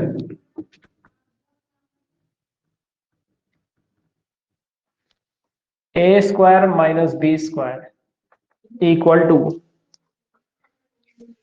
A minus B, A plus B is true. किस condition के मुताबिक ये matrix क्या है, बराबर है। ठीक है, कैसे करोगे बताओ, कौन सी कंडीशन? देखो ये गिवन है आपको, ये ऐसा नहीं प्रूफ करना है आपको, प्रूफ दैट का क्वेश्चन थोड़ी ना ये, तो सिंपली जो आपको गिवन है वो लिख दो पूरा। और एक काम करते हैं, यहां पे ही मल्टीप्लाई कर दो, ए इंटू ए कितना आएगा, ए स्क्वायर, ये मल्टीप्लाई होगा तो प्लस ए बी, ये मल्टीप्लाई इसके साथ तो माइनस बी है। याद रखना इसको ए बी मत लिखना है, जो पहले आ रहा है उसको पहले लिखो, जो बाद में आ रहा है बाद में लिखो। माइनस आ गया बी स्क्वायर, बी स्क्वायर तो बी स्क्वायर कट गया, ए स्क्वायर से ए स्क्वायर कट गया, बी को उधर ले जाओ तो ये कंडीशन है कि भाई कॉम्यूटेटिव होना पड़ेगा मल्टीप्लीकेशन में, जो कि होता नहीं है नॉर्मली। अगर मेरे को इस इक्वेशन इसके बराबर तो कॉम्पिटिटिव होना पड़ेगा। नेक्स्ट क्वेश्चन, ठीक है, हाँ, this is also important, lecturer में आया है ये। इफ, और एक क्वेश्चन ऐसा था जो लेक्चरर ने एलटी से उठा रखा था, और अक्सर एलटी भी लेक्चरर से उठाता है क्वेश्चन, तो हो सकता है इस बार ये एलटी में आ जाए। ठीक है, देखो, और ये आसान नहीं है सॉल्व करना। A B is equals to A आ गया, एंड ये दे रखा B is equals to B आ गया, A B is equals to ए है, B is equals to B है। ठीक है, देन अब इसमें क्या कंडीशन थी, इसमें ए ऑप्शन था कि A square not equal to ए है, and B square not equal to, दोनों के दोनों ऑप्शन ये दे रखे थे। बी ऑप्शन है, थोड़ा इधर पास में लिखते हैं ना, दूर हो गए, a square is not equal to a and B square is not equal to b, दोनों ही बराबर नहीं है, या a square not equal to ए है but b square equal to B है। ठीक है, सी ऑप्शन है, a square equal to a तो है लेकिन बी स्क्वायर बी के बराबर नहीं है, और बी ऑप्शन है कि ए स्क्वायर ए के बराबर है और बी स्क्वायर बी के बराबर है। कैसे सॉल्व करोगे बताइए?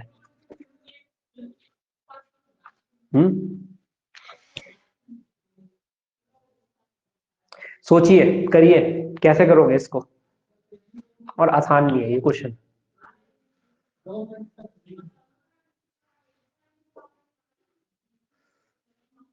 कैसे करोगे, लगाओ दिमाग, सोचो।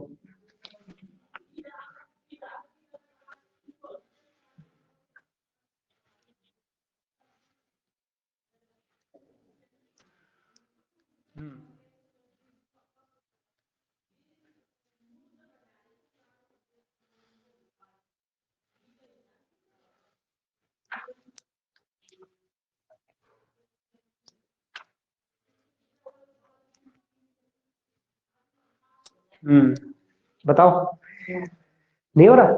देखो, ए बी इक्वल्स टू ए दिया है आपको, ए बी इक्वल्स टू ए दिया है, यहां ध्यान से देखो, यहाँ क्या है लेफ्ट साइड में बी, यहाँ लेफ्ट साइड में क्या है ए बी, यहाँ लेफ्ट साइड में क्या है बी है, बी ए है। अब देखो, एक मिनट जरा मैं नीचे वाला मिटा देता हूं,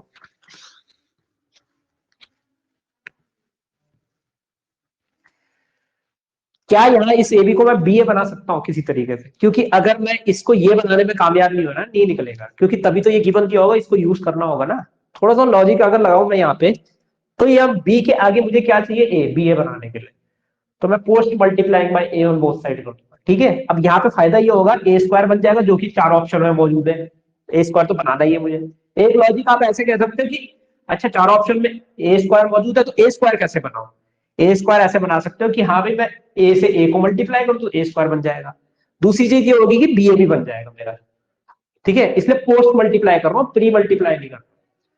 तो पोस्ट मल्टीप्लाई करने का मतलब है कि मैंने ए बी को ए के साथ पोस्ट मल्टीप्लाई कर दिया, ठीक है। मैं डायरेक्ट लिख देता हूँ ए स्क्वायर ना, टाइम कम बचे। एसोसिएटिविटी लगा सकते हैं इसमें, ऐसे लिख सकते हैं एसोसिएटिविटी से, ठीक है। तभी मैंने कहा था वो प्रॉपर्टी कई बार यूज होती है। बी ए की वैल्यू बी दे रखी तो इस ब्रैकेट को बी लिख दो, A B is equal to क्या आ गया, ये आ गया। आगे अब मुझे बताओ ए बी की वैल्यू यहां दे रखी है आपको, ऊपर देखो गिवन में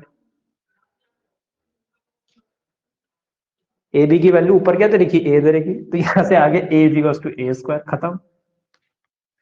आ गया ना, a is equal to a square आ चुका है।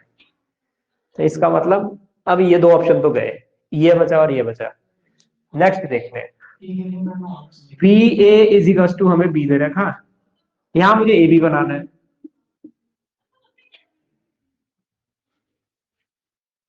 B a b b square, a b की वैल्यू ए है तो यहां लिख दूंगा b a is equal to b square, b a की वैल्यू वापिस से बी है तो b is equal to b square, खत्म। यानी कि ऑप्शन नंबर डी, ठीक है।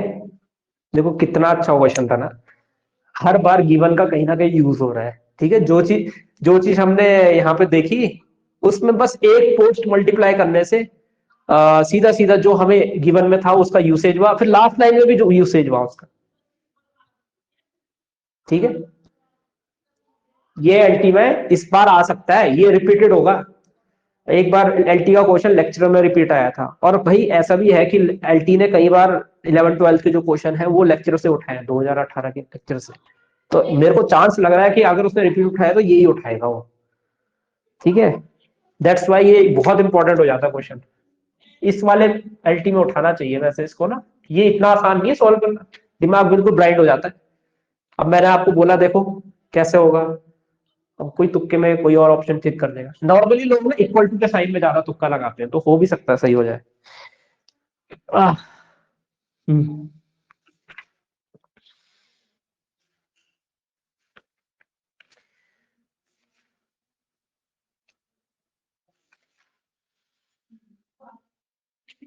हम्म।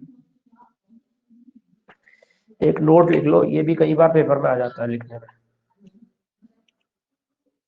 ये भी इंपॉर्टेंट है, ठीक है। ये भी पेपर में डायरेक्ट थ्योरम वाला क्वेश्चन आता है, ठीक है। देखना जरा, if A and B are two matrices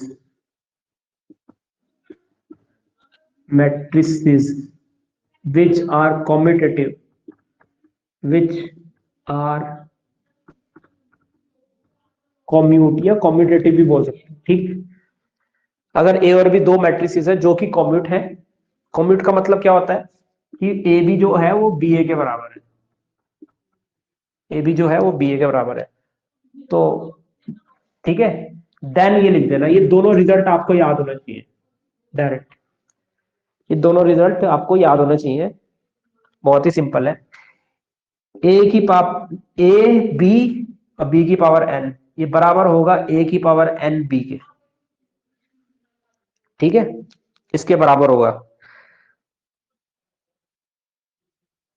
sorry ये उल्टा हो गया, सॉरी सॉरी, इसको देखो सुनो, यहां पे क्या है, ए बी इज टू है बी है, ठीक है। तो अगर ये कॉम्पिटेटिव है, ठीक है, और यहां से देखोगे ना अगर आप, तो बी की वैल्यू बी स्क्वायर के बराबर होती है, तो कई बार हम इसको ऐसे भी लिख देते हैं a b square is equal to b square a, है ना। तो इसी संदर्भ में अगर मैं nth पावर लिख दूं, ठीक है, तो ये आ जाएगा बी की पावर एन ए, ऐसे याद रख लो इसको, ठीक है। थोड़ा सा इसको याद रखना पड़ेगा कि हाँ भी बी की पावर ऑन बी स्क्वायर के बराबर है, तो nth पावर भी इस तरीके से कॉम्यूटेटिव की प्रॉपर्टी बनाएगी बी। ठीक है, दूसरा प्रॉपर्टी है, इसमें तो आप ऐसा कह सकते हो कि अगर ए बी की पावर मैं n ले रहा हूं, ठीक है, ए बी की पावर अगर मैं n ले रहा हूं, तो a की पावर n और b की पावर n के बराबर होगा ये। ठीक है, ये दोनों प्रॉपर्टी आप याद रख लेना। अगर a b की पावर n है तो ये इंडिविजुअल के साथ चला जाएगा। ठीक है, एक तरह से एक्सपोनेंट की प्रॉपर्टी से इसको याद रख सकते हो आप कि हाँ जी ठीक है, उसमें क्या करते हैं, उसमें अगर मान लो ऐसे करते हैं ना कि अगर क्या लिखते थे उसमें, मतलब जिसमें हमारा पावर सेम होती थी तो अलग अलग चीजें आती है, नीचे के बेस अलग अलग होते थे, पावर सेम। मान लो जैसे 2 का क्यूब है और 4 का क्यूब है, तो हम लिखते थे इसका मल्टीप्लाई में 2 इंटू 4 का क्यूब, है ना। चलो 3 का क्यूब लिख लो, ऐसे लिखते थे ना, तो उल्टा भी लिख सकते हैं ऐसे में, अलग अलग, है ना, अलग अलग ऐसे चला गया। एक्सपोनेंट की प्रॉपर्टी में ऐसे ही होता है। ठीक है, और थोड़ा सा इसमें ध्यान दे लेना, ये वाला थोड़ा मुश्किल होता है। ठीक है, ऑप्शन में घुमाएगा वो। ठीक है, तो इसको भी याद रख लेना। बाकी अगर इसको सॉल्व करना हो ना, तो प्रिंसिपल ऑफ मैथमेटिकल इंडक्शन से करना पड़ता है। पहले 1 के लिए सेटिस्फाई, जो कि हो ही रखा है, कॉम्पिटेटिव है, फिर 2 3 4 सबके लिए करना पड़ता है।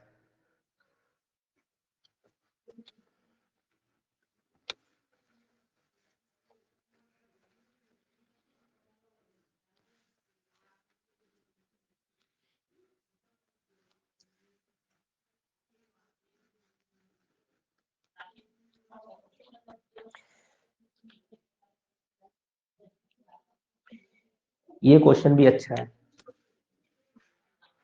ये भी इंपॉर्टेंट लिख देना।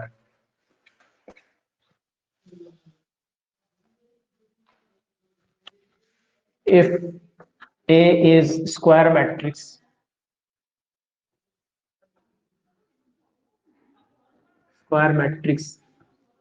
and A square equal to A square matrix है, A स्क्वायर A के बराबर है, then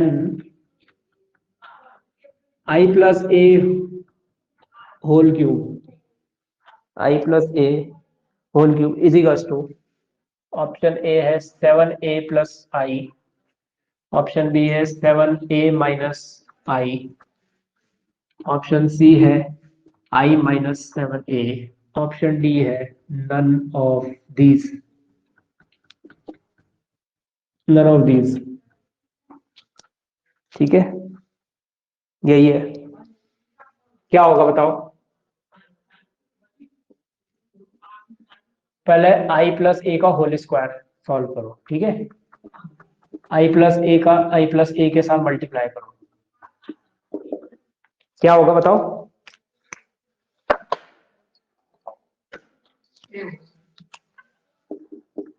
आई स्क्वायर को हम आई लिख सकते हैं, है ना, प्लस ए प्लस ए प्लस ए स्क्वायर। देखो आई ए लिखो या ए आई लिखो, ए ही आता है।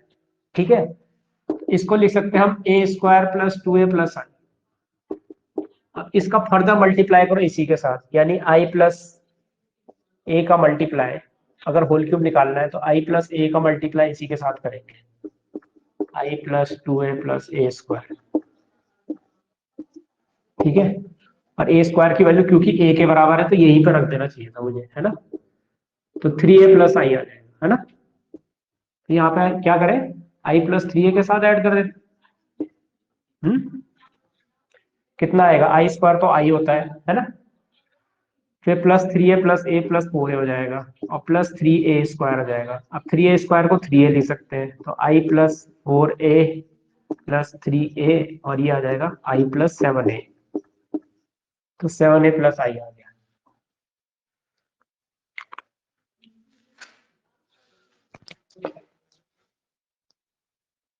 ठीक है, हो गया ये, तो यहाँ पे लिख दो। नेक्स्ट क्वेश्चन में, इसी के क्वेश्चन में यहाँ पे ये पूछा है इसकी वैल्यू देन। ठीक है, अब इसमें ऑप्शन नहीं दे रहा हूं, आप अपने आप निकालना ये। ठीक है, यहाँ पे है a minus I whole cube plus a plus I whole cube minus 7a, इसकी वैल्यू बतानी है आपको। a minus I whole cube, a plus I whole cube minus 7a, इसका बताओ जरा।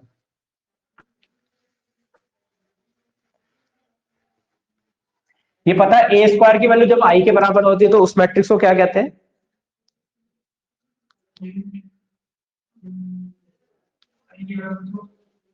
जब आइडेंटिटी मैट्रिक्स तो 1001 होती है, या 3 by 3 में 100010। अगर कोई ए मैट्रिक्स आपको दी है, उसका स्क्वायर करने पर आइडेंटिटी आ जाती है, तो उस मैट्रिक्स को क्या कहते हैं? अभी मेरा पढ़ाया नहीं है फिलहाल, आपको पढ़ाऊंगा मैं आगे, फिर भी मैंने सोचा कि आपको शायद याद होगा। इनवॉलेटरी, इनवॉलेटरी मैट्रिक्स कहते हैं। 4 होते हैं ये, आइडेम्पोटेंट, निलपोटेंट, इनवॉलेटरी, ऑर्थोगोनल। एक और होता है यूनिटरी, ठीक है, यूनिटरी लेकिन ये नहीं होता, इसको बोलते हैं निलपोटेंट। ठीक है, मैं अभी पढ़ाऊंगा, बाद में पता चल जाएगा कैसे करोगे इसको, बताओ।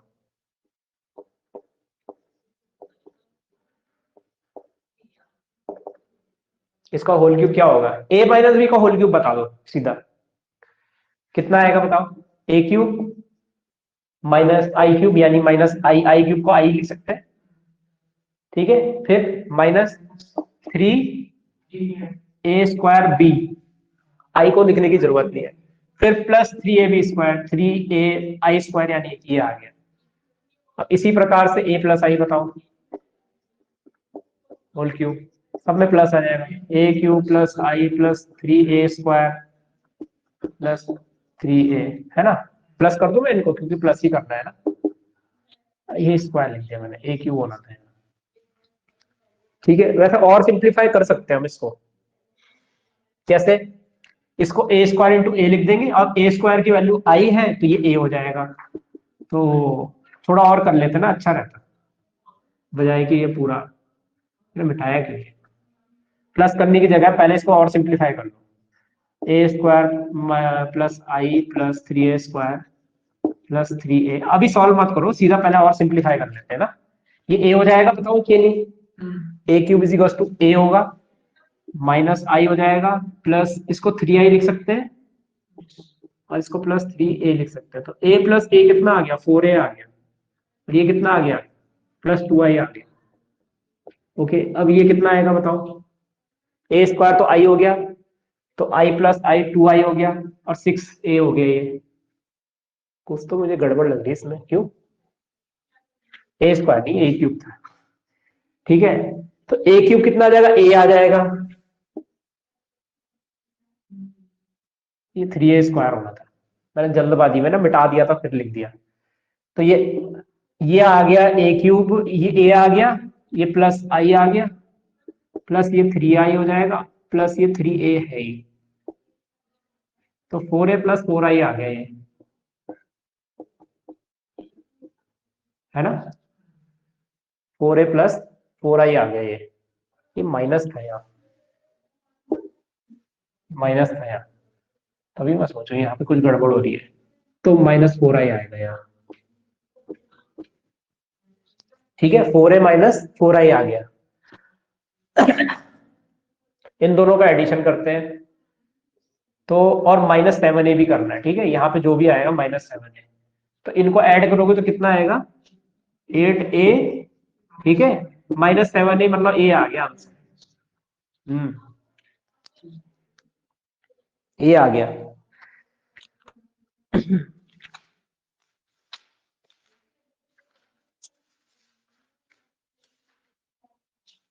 चलिए ट्रांसपोज पढ़ते हैं अब।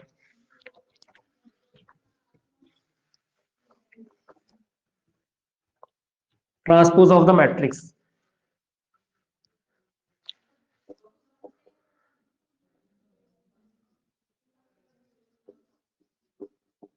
ऑफ द मैट्रिक्स, इसको तो बताने की इंटर इंटर क्या बोलते हैं? Inter position of rose into columns, है ना। Interchanging the rose into columns, ऐसे भी लिख सकते हो, इंटरचेंजिंग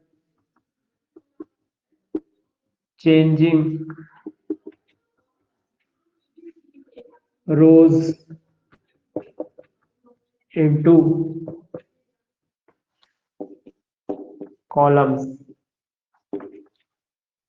ठीक है, मतलब R1 इंटरचेंज होता है C1 के साथ, R2 इंटरचेंज होता है C2 के साथ, R3 इंटरचेंज होता है C3 के साथ, या वाइस वर्सा। ये दोनों तरफ एरो लगाने का मतलब है कि उल्टा भी होगा।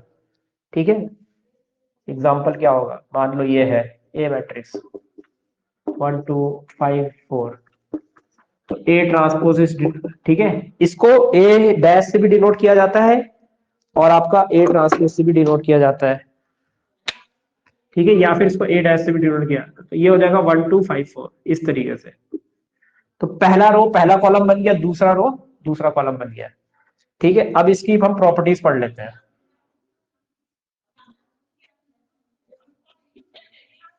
प्रॉपर्टीज नंबर 1, ए ट्रांसपोज का जब हम ट्रांसपोज करते हैं तो ये ए के बराबर होता है, या फिर डैश में भी आप ऐसे ही लिख दोगे। ठीक है, बीएससी की बुक में नॉर्मली डैश आता है। ठीक है, दूसरा ए ट्रांसपोज का जब एडिशन ए प्लस बी का जब हम ट्रांसपोज करते हैं तो ये आता है ए transpose plus B transpose, individually ऐसे भी आता है, वैसे सब्ट्रैक्शन में भी आप ऐसे ही करते हो। तीसरा रिवर्सल लॉ भी होता है इसमें, कि अगर ए बी का ट्रांसपोज हम कर रहे हैं तो ये होता है बी ट्रांसपोज ए ट्रांसपोज के बराबर। जनरलाइज्ड अगर मैं बोलूं, या फिर इसको एंड एबीसी के लिए भी ऐसे ही लिखेंगे, A B C whole transpose is equals to C transpose B transpose A transpose, ऐसे हो सकता है। अगर मैं इसका जनरलाइज लिखूं तो जनरलाइज क्या होगा, अगर मैं जनरलाइज लिखने जा रहा हूं, एक सेकेंड, जनरलाइज्ड, जनरलाइज्ड क्या होगा बताइए।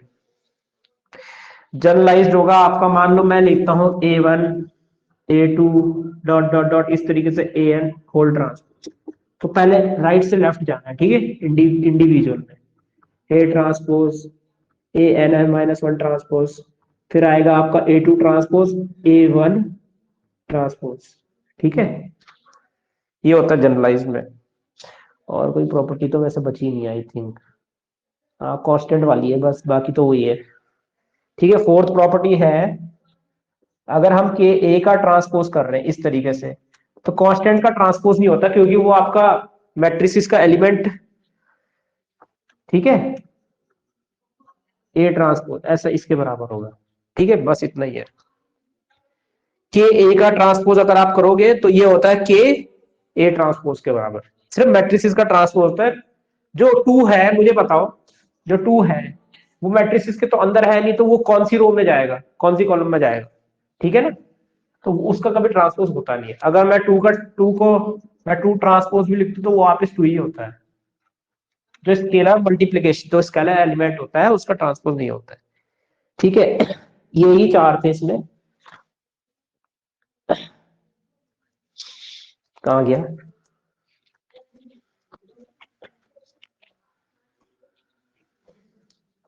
कितना टाइम हुआ, 4:45 हो रहे हैं अभी तो।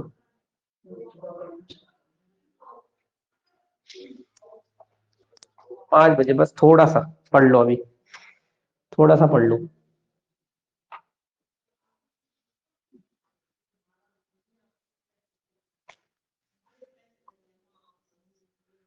Find x y z if a is equals to 0xx 2y y minus y z minus z satisfy the equation,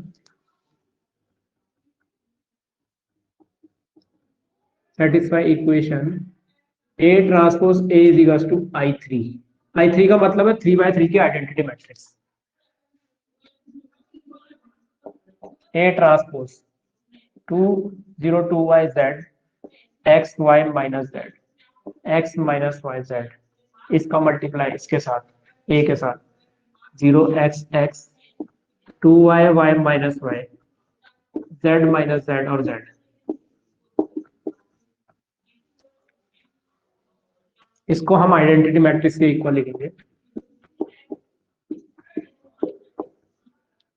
ठीक है, बड़े स्मार्टली करना है इस क्वेश्चन को अगर जल्दी करना है। 0 x स्क्वायर, तो x square plus x square हो जाएगा 2x² is equal to 1। X की वैल्यू हो जाएगी 1/2, तो प्लस माइनस 1/√2 आ जाएगा एक्स बार, क्योंकि एक्स वाई जेड निकालना है। तो हो गया। अब बताओ वाई कैसे निकालोगे? ठीक है, कैसे निकालोगे वाई? किसको किससे मल्टीप्लाई करके वाई मिल जाएगा बताओ? मैं सेकंड रो को सेकंड कॉलम के साथ मल्टीप्लाई करूंगा। हाँ, तो 4y², ठीक है, प्लस y² तो 6y² आ गया। 6y² equals to 1, y equals to plus minus 1/√6। अब z निकालो।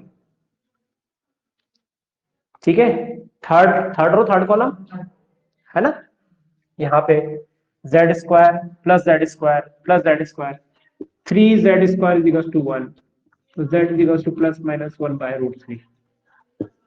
बस खत्म।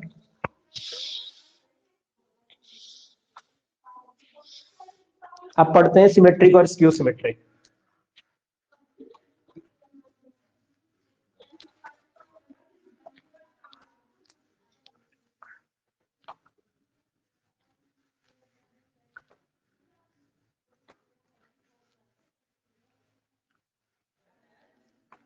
सिमेट्रिक और स्क्यू सिमेट्रिक।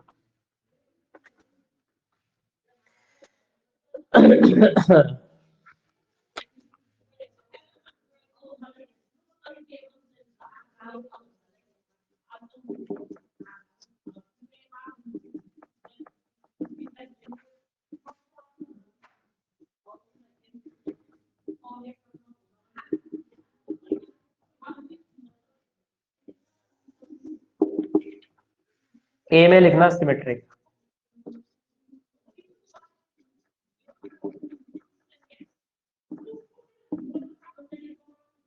Symmetric matrix. ठीक है, सिंपल है कि ए ट्रांसपोज जब आपका ए के बराबर हो जाता है, या ए डैश आपका जब ए के बराबर हो जाता है, a matrix is said to be symmetric if its transpose is equal to original matrix। ठीक है, बी स्क्यू सिमेट्रिक,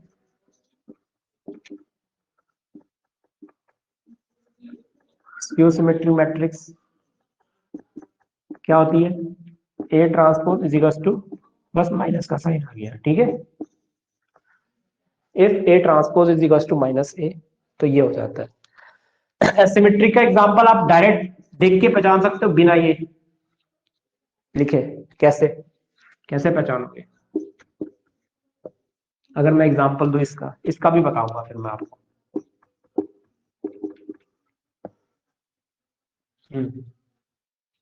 3/3 ऑर्डर ले लेते हैं, चलो।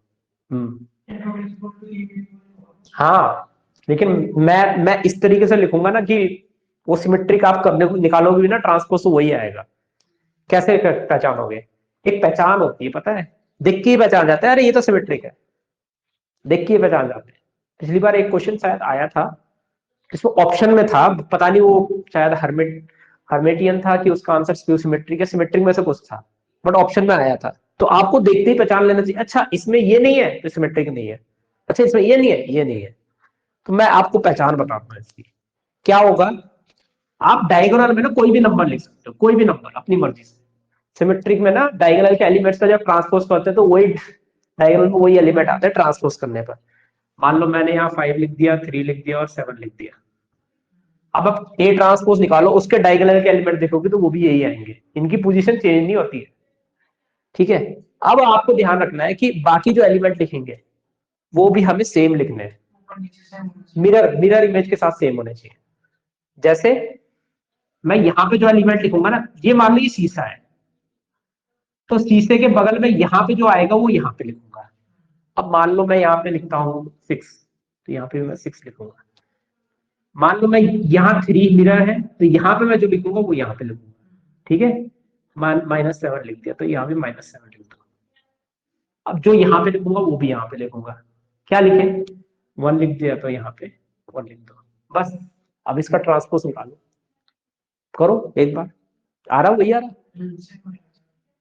देखो जरा 6 7 अगर मैं लिखूं ए ट्रांसपोज 5 6 -7 आ गया। फर्स्ट रो को फर्स्ट कॉलम बना दिया, सेकंड रो को मैं सेकंड कॉलम बना दिया, -7 1 7 बना दिया। अब देखो जरा ए के बराबर आ रहा है कि नहीं आ रहा है, सेम आ रहा है ना। तो देखो स्क्यू सिमेट्रिक में हमेशा डायगोनल के एलिमेंट 0 लेते हैं जब भी ऑड ऑर्डर होता है, मतलब कि 3x3 1x1 5x5 ऑर्डर, ऐसा ऑर्डर रहेगा तो स्क्यू सिमेट्रिक में डायगोनल के एलिमेंट्स क्या आएंगे, हमेशा 0 रहेंगे। बाकी वो मिरर इमेज वाला ही किस्सा है, लेकिन क्योंकि यहाँ माइनस है तो मान लो जैसे मैंने यहाँ क्या लिखा 6 लिखा तो यहाँ -6 लिखूंगा। Same number with opposite sign. मान लो यहाँ पे मैंने क्या लिखा 7 लिखा तो यहाँ मैं -7 लिखूंगा, same number with opposite sign. मान लो यहाँ पे मैंने -1 लिखा तो यहाँ मैं 1 लिखूंगा, खत्म। ये है स्क्यू सिमेट्रिक का एग्जांपल। अब अगर मान लो मैं ए ट्रांसपोज निकालता हूं इसका, तो 0 6 -7 -6 0 1 7 -1 0, ठीक है। अब यहां से क्या करेंगे हम, माइनस कॉमन ले लो क्योंकि अभी देखो बराबर नहीं आ रहा है, माइनस कॉमन लिया 0 6 -7 है ना, जो नेगेटिव हो पॉजिटिव हो जाएंगे, जो पॉजिटिव हो नेगेटिव हो जाएंगे। अब देखो जरा ये मैट्रिक्स जो अंदर वाली है ए आ गई है ना, तो ये -a आ गया, तो ए ट्रांसपोज बराबर -a। अब देखो इतना सॉल्व करने की जरूरत नहीं है, अगर आप देख पा रहे हो ना ये चीज, है ना। इसको इसको शीशा बना लो। अच्छा 6 है -7 एक है, हाँ हो गया। अच्छा 6 -6 है 7 -7 है। और ये क्वेश्चन ना कई बार जैसे प्रॉपर्टीज और डिटरमिनेंट के क्वेश्चन कहते हैं, उसमें स्क्यू सिमेट्रिक मैट्रिक्स जो होती है ऑड ऑर्डर की, उसमें उसकी डिटरमिनेंट की वैल्यू 0 होती है। देख के पहचान लेते हैं, अच्छा 0 0 0 है, अच्छा पहले देखता हूँ डिटरमिनेंट के अंदर स्क्यू सिमेट्रिक बन रहा है नहीं बन रहा, तो आंसर 0 होता है। तो वहां पे सीधा सीधा देख के बता देता अरे ये तो 0 है यार देख के। ये हेल्प आउट करता है आगे जो हम टॉपिक पढ़ेंगे इसमें, ठीक है। आप कुछ थ्योरम पढ़ ले। टाइम कितना हो गया, 5 मिनट है, कर लो। 5 मिनट तो है, अभी कर लेते हैं।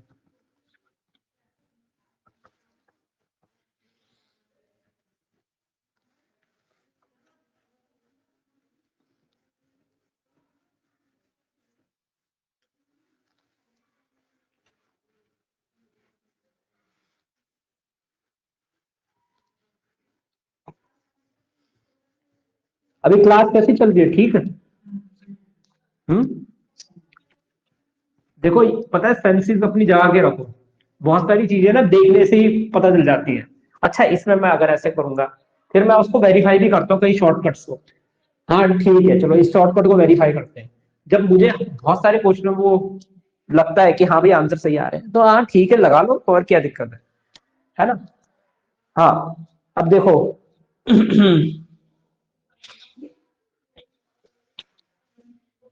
क्वेश्चन इसमें ये है, elements of main diagonal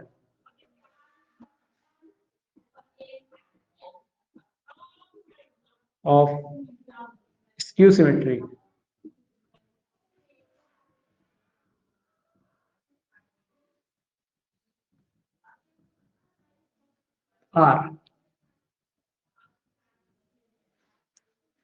R dash क्या होगा, मेन डायगोनल के स्क्यू सिमेट्रिक मैट्रिक्स में 0 होगा, ठीक है। ऑप्शन में अगर वो कुछ भी दे दे तो भी आप, है ना, अगर इसका प्रूफ करना है तो सिंपल है। वैसे तो आपको याद ही रहेगा, मुझे लगता है इसमें कोई दिक्कत नहीं है। जब हम बोलते हैं ना ए ट्रांसपोज बराबर -a के बराबर होता है, तो हम एक्चुअली में ये बोल रहे थे कि ए आई जे जो है वो माइनस टाइम्स ऑफ ए जे आई के बराबर होता है, ऐसे लिखते हैं, है ना। अब ये हटा देता हूँ मैं, ठीक है, सॉल्व करने के लिए कोई जरूरत नहीं है अभी इसकी, ठीक है। अब डायगोनल में क्या होता है, आई और जे की वैल्यू बराबर होती है, है ना। तो इसको लिखेंगे ए i i is equal to minus A i आई, है ना। दोनों ए आई आई को इधर ले जाओ तो a i i plus a i i is equal to 0। तो 2ai इज इक्वल टू 0, 2 को 0 में ले जाओगे तो ai की वैल्यू क्या आ गई, 0 आ गई। तो अब इसमें आई में चाहे आप 1 1 रखो तो 11 हो जाएगा, 2 रखोगे तो 22 हो जाएगा, 33 हो जाएगा। इस तरीके से आप बोल सकते हो कि ए एन एन तक डायगोनल के सारे एलिमेंट 0 होते हैं स्क्यू सिमेट्रिक। ये थ्योरम है, ठीक है। बाकी ये भी थ्योरम है, इसको भी याद कर लो, ठीक है। इसको लिख दो, एक हेडिंग डाल दो, रिजल्ट्स या फ्लैश थ्योरम बेस्ड ऑन, और ये इंपॉर्टेंट है, ठीक है। इससे भी क्वेश्चन आते हैं कई बार, based on symmetric and skew symmetric.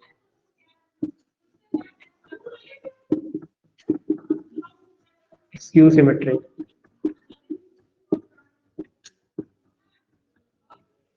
Skew symmetric matrices.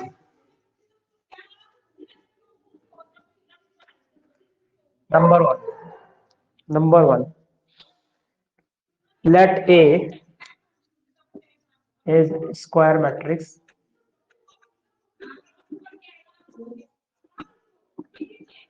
then, चलो ये आप कोशिश करोगे बताने की, ठीक है। ए बी और सी पार्ट, तो a plus A transpose is a minus A transpose is, और a transpose A transpose A transpose and a transpose a are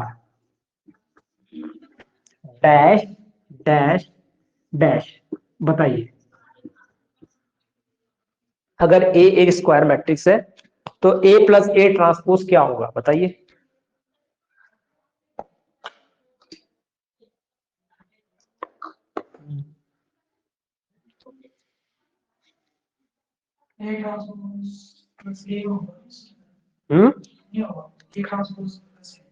option दे देता हूं, चलो। Symmetric skew symmetric hermitian skew hermitian, क्या होगा a plus A transpose. Symmetric skew symmetric hermitian skew hermitian, ये 4 option आए थे एलटी में भी, हालांकि क्वेश्चन ये नहीं था बट ऑप्शन ये जरूर देगा। अगर ए कोई स्क्वायर मैट्रिक्स है तो ए प्लस ए ट्रांसपोज क्या होगा, ये क्या होगा, सिमेट्रिक होगा। सही है, सिमेट्रिक मैट्रिक्स। क्यों लगा सिमेट्रिक होगा, हाँ प्लस में है, एग्जैक्टली। वहां पे क्या था, ए ट्रांसपोज किसके बराबर था, ए के बराबर, ये पॉजिटिव है। तो प्लस में ना याद रखना सिमेट्रिक होता है, माइनस में क्या होता है, स्क्यू सिमेट्रिक होता है। तो ये माइनस में है तो इसको लिख देंगे, समझ रहे हो ना। बस प्लस माइनस का साइन देखो, माइनस अगर माइनस दिख गया तो स्क्यू है, और अगर ये प्लस दिख गया तो सिमेट्रिक है, स्क्यू नहीं आएगा, ठीक है। अब ये मत सोचना कि अरे अरे उससे ये होगा ना, माइनस देख लो स्क्यू लिख दो, बस ये याद करने का तरीका है। ये तो थ्योरम तो लंबी होती है, इसमें थोड़ा लंबा सॉल्व होता है ना ये। सबसे पहले बताओ क्या होता है, इसे पी मानते हैं, इसको हम मानेंगे पी, फिर P transpose is equal to P दिखाना होगा। अब क्योंकि पी को हमने ये माना है तो हम पी ट्रांसपोज की वैल्यू निकालते हैं, तो इसका पी की वैल्यू रखने के बाद इसका ट्रांसपोज करते हैं। अब क्योंकि हमने पीछे अभी ट्रांसपोज की प्रॉपर्टी पढ़ी कि एडिशन में इंडिविजुअल ट्रांसपोज दोनों के साथ ले आए, तो ये ए ट्रांसपोज हो जाता है और ए ट्रांसपोज का ट्रांसपोज ए हो जाता है। तो ए ट्रांसपोज प्लस ए को हम बाय क्योंकि एडिशन कॉम्पिटिटिव होता है, ए प्लस ए ट्रांसपोज लिख देते हैं, तो वापिस से ट्रांसपोज करने के बाद वापिस से पी मिल जाता है। इस तरीके से होता है। ऐसे यहाँ पे माइनस में स्क्यू सिमेट्रिक बन जाता है। यहाँ पे क्या होगा, ये दोनों क्या होंगे,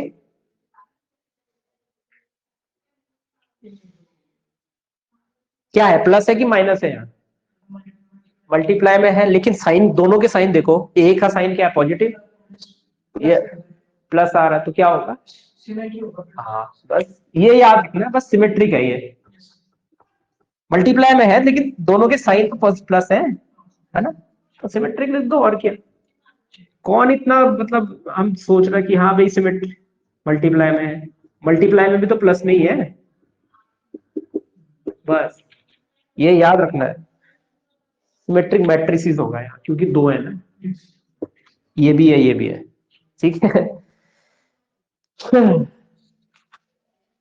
बाकी ये तो बताने की जरूरत नहीं, इस दुनिया में जितनी भी मैट्रिसेस हैं उसको सिमेट्रिक और स्क्यू सिमेट्रिक के सम में एक्सप्रेस किया जा सकता है, ये तो सभी को पता है ना, ये भी एक रिजल्ट है, ठीक है।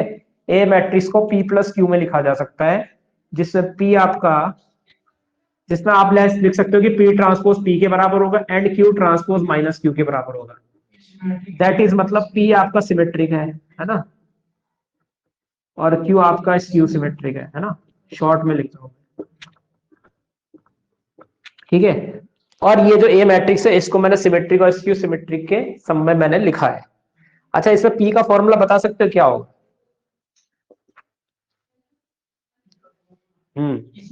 इसमें फॉर्मूला इंपॉर्टेंट है। इसका फॉर्मूला होता है ए प्लस ए ट्रांसपोज का हाफ, और Q का फॉर्मूला होता है, ठीक है, यहां लिख दो, Q is equal to A minus A transpose का हाफ। अब इन दोनों को ऐड करके देखो, ए ट्रांसपोज बाय 2 ये प्लस में है, यहां minus A transpose bye 2, A transpose से ए ट्रांसपोज बाय 2 कैंसिल हो गया, ठीक है, ए ट्रांस, ठीक है, A plus A bye 2 plus A bye 2 कितना आ जाएगा, ए आ जाएगा। तो देखो दोनों का एडिशन ए आया। बेसिकली अगर मुझे क्या करना है ना, ए को मैं लिखता हूं हाफ ऑफ ट्वाइस ए, ऐसा लिखता हूं पहले, फिर लिखता हूं हाफ ए प्लस ए, फिर प्लस माइनस कर देते ए ट्रांसपोज से, तो half A plus A transpose plus half A minus A transpose. तो ए को एक्सप्रेस किया जाता है ये सम में इस तरीके से, इसमें से पहला वाला पी लिख दिया, दूसरा वाला क्यू लिख दिया, याद रखने के लिए बोल रहा हूं मैं, ये थ्योरम है, मतलब छोटा मोटा मैंने आपको बता दिया। जो जो प्लस है वो सिमेट्रिक हो गया, जैसे मैंने ऊपर बोला प्लस वाला सिमेट्रिक है, और ये याद रखना पहले ए आएगा फिर ट्रांसपोज आएगा, ठीक है। हाँ, तो वैल्यू भी आप याद रखना इसमें। इतना ही करूँ आज, बहुत है, बाकी कल करते हैं। चलो फिर क्लास ओवर होती है आज।